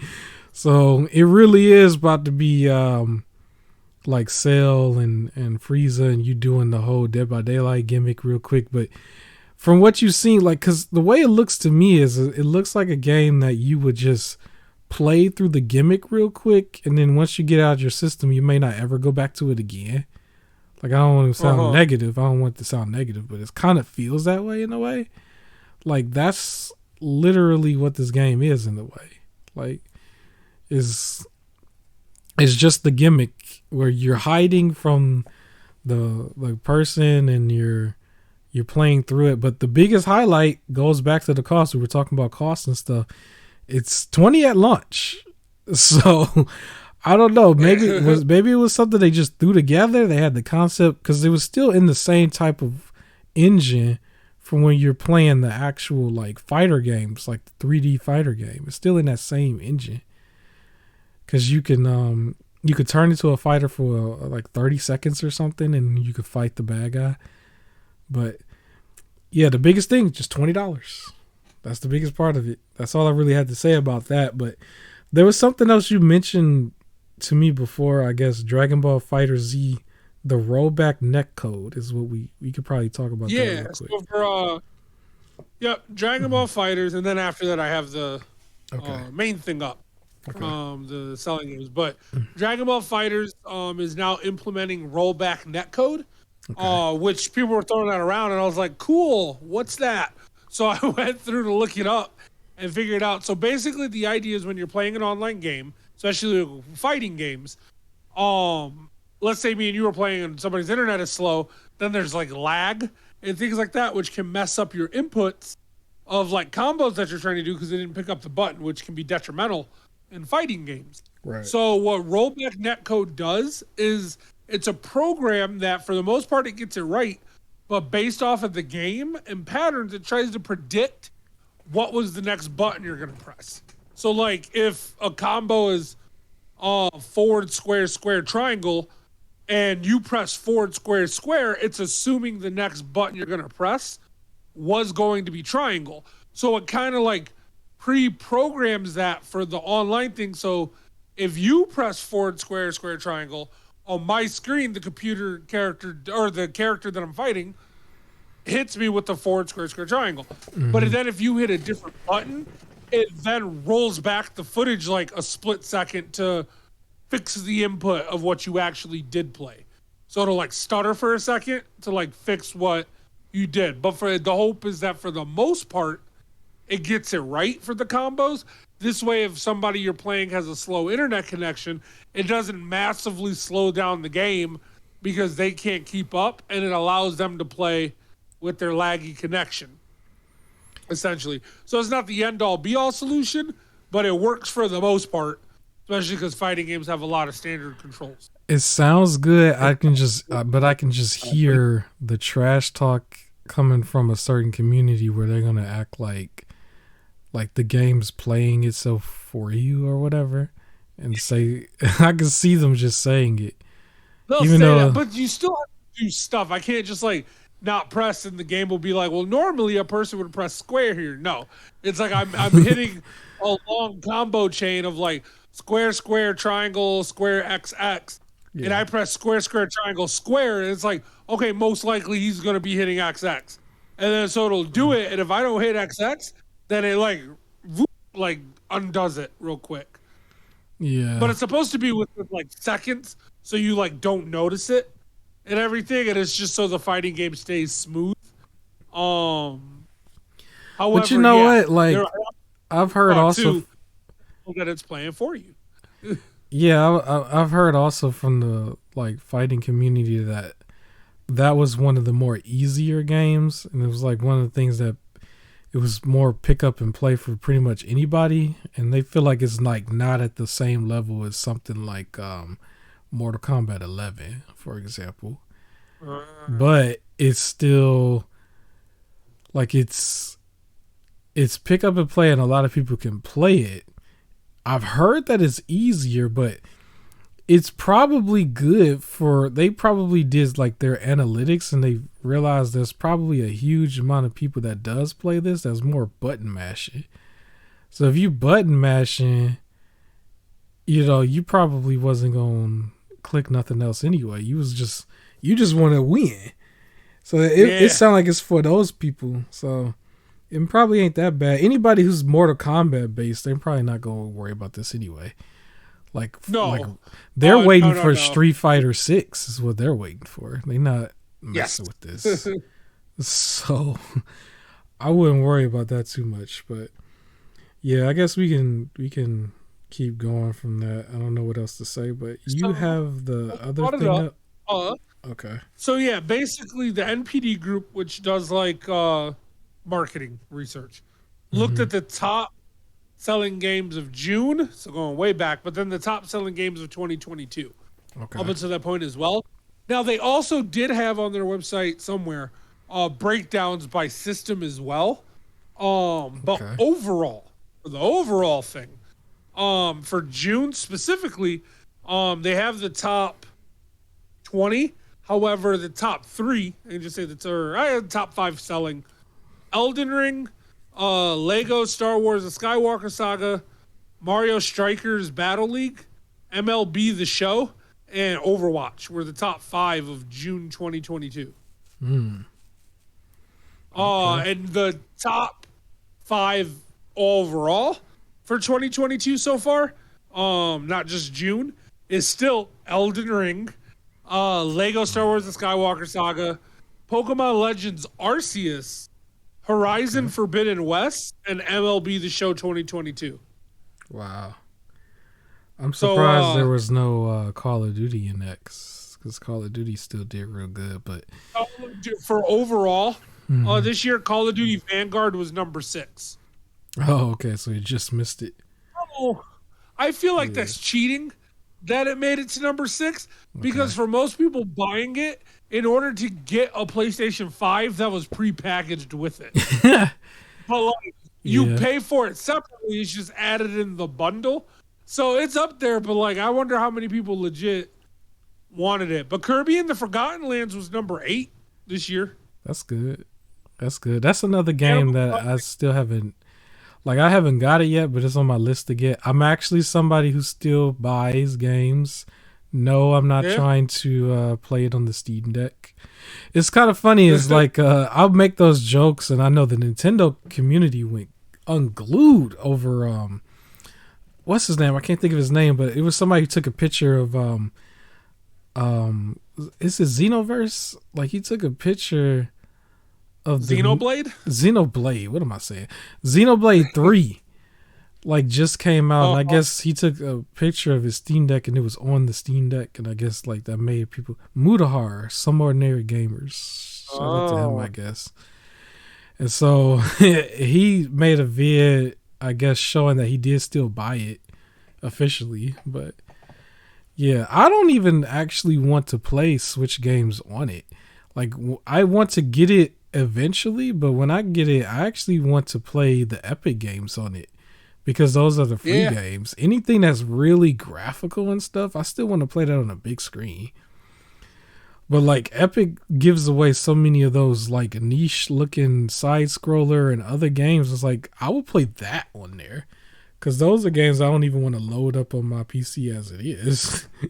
So that's why I say just have options. But yeah, so I guess that's all I can say about the sales. Is there anything else you want to say about the sales? The top sales, Elden Ring is killing it. I think they still. Yeah, I was gonna say it's interesting that like I can understand top selling game of 2022 being Yeah. Elden Ring, but it's interesting that within June people are still like, well, this is the game I'm going to go buy.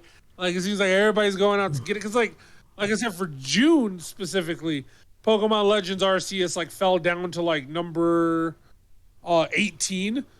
In the span of 2022, it's number 3, right? So Yeah. it's crazy that Elden Ring has been just like every month is like, nope, this is the game people still want to buy. Yeah, it's crazy. Now, It's crazy.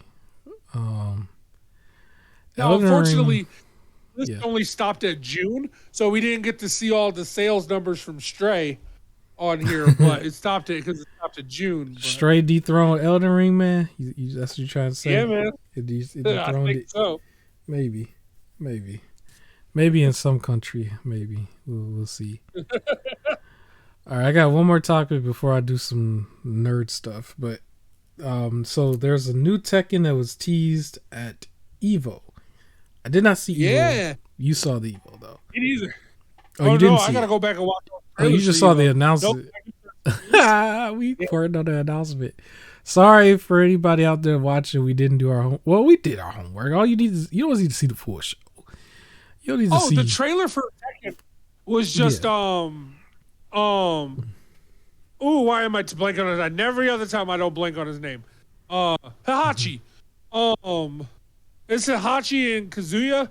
The the guy that everybody like, Jin, the main dude who's on the front, his dad Yeah. and granddad, right? Like it's like a close up of them, like Okay. basically, and then that was the full teaser. So it looks like Tekken 8 is gonna be coming soon. And then it just said get ready. Uh, So we got some fighter games out here, man. We got some because I heard they was yeah, still. I heard that they were working on the next Mortal Kombat. I heard that probably. Mortal Kombat 12. So Probably. Have we got some yeah, fighters out MK12, here. Tekken 8, and Street Fighter 6. Yeah, we got some Yep. fighters. Because then you still got Yeah. these two smack. Well, I guess the Nickelodeon one Smash is Bros. dead. I don't know, but we got the You know, it could just multiverse.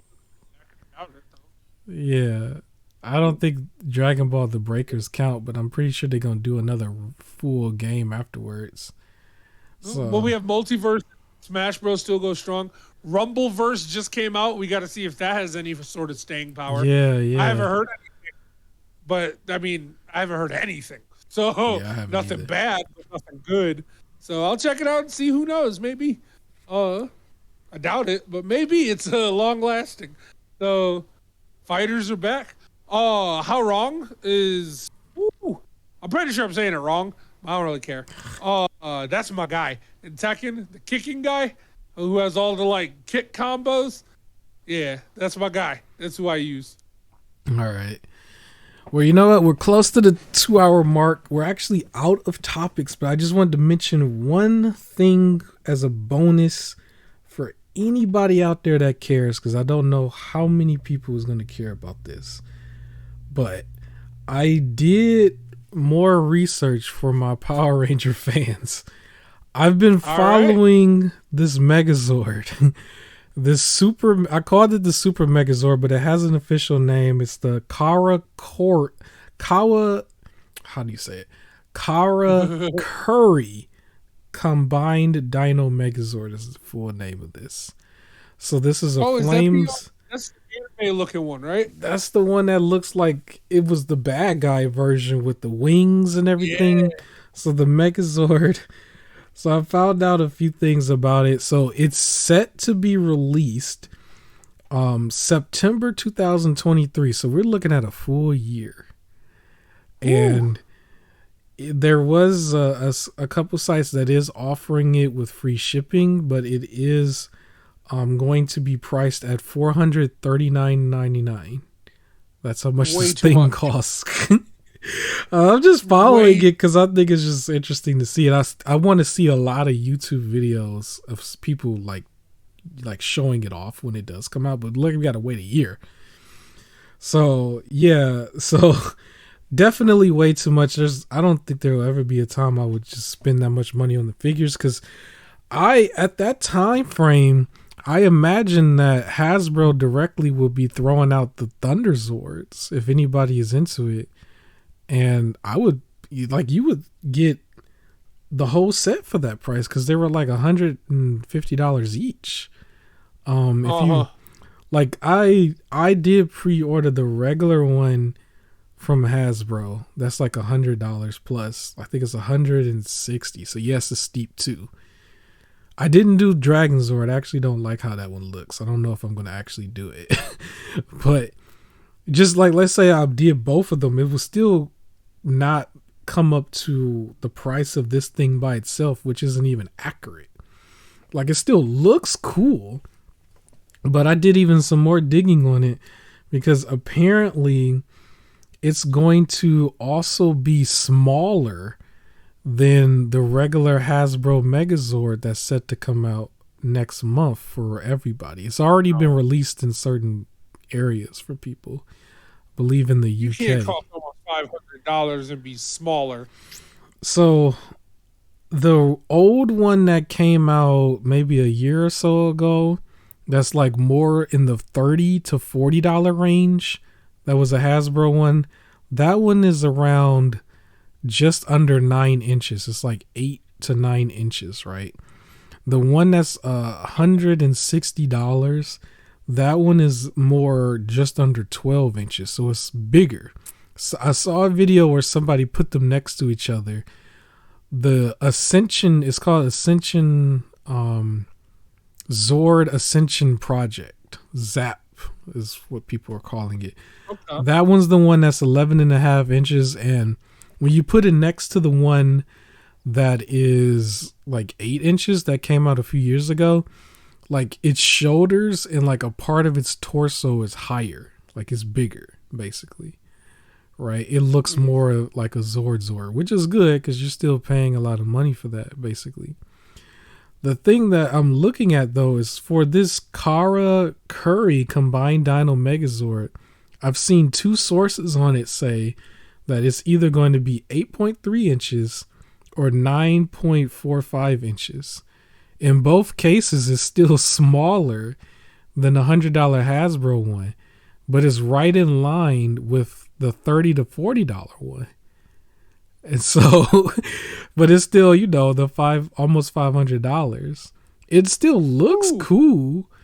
Like in this like tank mode, for everybody who knows tank mode, like the guns, or like not guns, but cannons, they actually make it look like guns. It looks like he's holding 2 guns, basically. And they right now, yeah. And they have like where you can see the top finger looks like he's like he's holding the trigger, basically.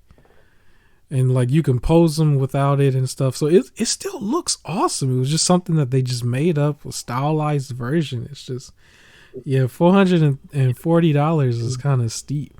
I'm surprised they didn't just go for a clean $450 just to have like that, like even, or it's not even, but you know what I mean. Like, yeah. Maybe it's a math thing, but yeah, so I was just following it, and I found out that it's going to be smaller than the main one that costs, 3 times less, or $160. So I don't know if that's 3 times less, but you know what I mean, like 2 or 3 times less. So that's more show accurate. If this thing was in the same price range as the other ones, I would be more like eager to get it and may even work towards getting it, because $150 is not too much if you plan. It's a lot if you just buy it out the blue. But you like you have time to plan for it coming out about a year from now. It's just at the $500 mark, it's just like, even if I put $50 a month away, it still seems like I had to put money away each month, where if I put $50 away a month going for the other one, eventually I ain't got to do that no more. It's like, right. I don't know. So that was just what I wanted to talk about. It looks so good. It's just, for me, it doesn't look $500 good. Like, I like statues and things like that. And I don't really like collecting the Megazords, but that's one I would have gotten. Like, honestly, if it was about like $150, something like that, yeah, I would have probably 2 of them. I would have had one built and then one of them separate still, and like pose it somewhere and just keep it as a collectible. But it's like $400, like almost $500 for one. The biggest thing about it is I just know the time frame that it comes out. Like the time frame that it comes out is next September. If you look at the time right now when it comes to what Hasbro is doing with their regular Zords, like that's around the same time that they would announce the Thunder Zords if they're going to do it. I feel like they got to do it if they're calling it the Zord Ascension Project. It wouldn't just be one. I think it's more than one. So it's like they wouldn't charge that much for the Thunder Zords. And I know when you see the detail that they put into the Ascension regular Megazord, it's like, they're going to put some detail into that Samurai Zord. And it's like, but that's going to be like 100 over, 400 of a completely make-believe, which I think that stems from somebody's custom picture from a long time ago. I don't know if you recognized it, but when he's in Megazord form, I've seen that as a graphic a long time ago. I remember posting that on social media a long time ago. But yeah, so yeah, I wonder if somebody knew that, but like a super hardcore person. But back when I used to post the Power Ranger stuff all the time, like I remember coming across the picture of it because I recognized the chess piece and everything. But I didn't think somebody was going to somehow put it together as a full blown figure and everything. But it's cool, but man, I ain't got. Yeah, I ain't got that money, man. I just, even if I did have it, because you could probably just throw it on credit and pay on it. But it's like, man, do I really want to do that for that? Oh, and then it's still coming. I know it's gonna come out at the same time they talk about them Thunder Zords. And I'm super nerd over that. I'm super nerd over that. Like I want them, and I want the ninja ones because I heard that it's rumored that they're going to do the movie version. Like they still probably going to do the TV version as well, but it was rumored that Hasbro is probably going to do the movie version, and I believe them because they still did the ninjas. Like we didn't. Yeah. I was hoping for the ninjas, and I thought it was going to be like just a fantasy of me just wanting it, and then they finally did it, right? They did it, right? Because you remember how much I was talking about. I was like, they gonna come out with the ninjas one day. Yeah. So I imagine they're gonna do the Zords as well. And they're very aware because it's like they did the ninjas, they did the birds, the Tengus, I guess, whatever. Yeah. So I mean, I was surprised they released. So. Yeah, they might even do Ivan Ooze's Megazords too, just to have them. Because Hasbro looks like they're milking a lot, and they love to stay in the Mighty Morphin era. They don't want to go past that. Yeah. So I can imagine they're not going to leave anything on the table for that. If they could do like Android 17 Tommy, which is the same area, like season 3-ish, then yeah, they're going to do that too. But before we get to that point, there's the Thunder Zords. And so they're making enough money, even though they're keeping us waiting for certain things and stuff. They're making enough money. So I don't think Hasbro is selling the Power Ranger franchise because they've made everything. So, but I don't want to empty out the bank account on them, but I think I would be too weak to pass up them Thunder Zords, bro. I would be too weak. Now, I don't want the Titanus. I think they're going to do a Zord Titanus probably before this. I don't necessarily care for that. I'd never care for that, even though I've never had like the full, complete Ultra Zord. Because to me, it reminds me of the N64. It's like Titanus is the N64 and the Ultra Zord is like the cartridge that you just stick in there. That's kind of how it feels to me. It's like I don't necessarily need Titanus, but technically if you buy Titanus once, you don't need him for the third season, right? Like we get into some super nerd stuff. I don't think anybody can listen to this. Yeah. But yeah. As far as this Curry Megazord, Kara Curry, I mean, that should be 150. If everything else was 150, man, 400, man. You have to like have like realistically all major debt will have to be paid off first. And then I had already got a Steam Deck. I already got my PC. I already got, like, I had to go through a whole bunch of stuff before I could justify just getting that. You know what I mean? Like, I had to I don't know. You still ain't gonna feel great about it. I'm just mad because I like when they do cool stuff. There's two things I don't like is when they do these ridiculous prices and then when they don't put them in the store. You know? Like, because unless I search for it manually, I'm literally not going to see it because they don't ever put the stuff in the store. But it is what it is. We can end this. I'm going on and on about it. I'm not supposed to go this long on this. So that's it. That was the episode 10 of the Rocket Launcher podcast. I hope you liked it. Hit the like button on your way out. Subscribe if you haven't subscribed already. Share it out to a friend. Is there any other last words you have on that? GameStop, quit with the NFTs. It ain't working. The NFTs. We're gonna probably talk about NFTs every episode. Probably. Yeah, so that's it. And my last word is the same thing I've been saying if you ever made it this long, and that is don't forget to wash the back of your ears. And we are out.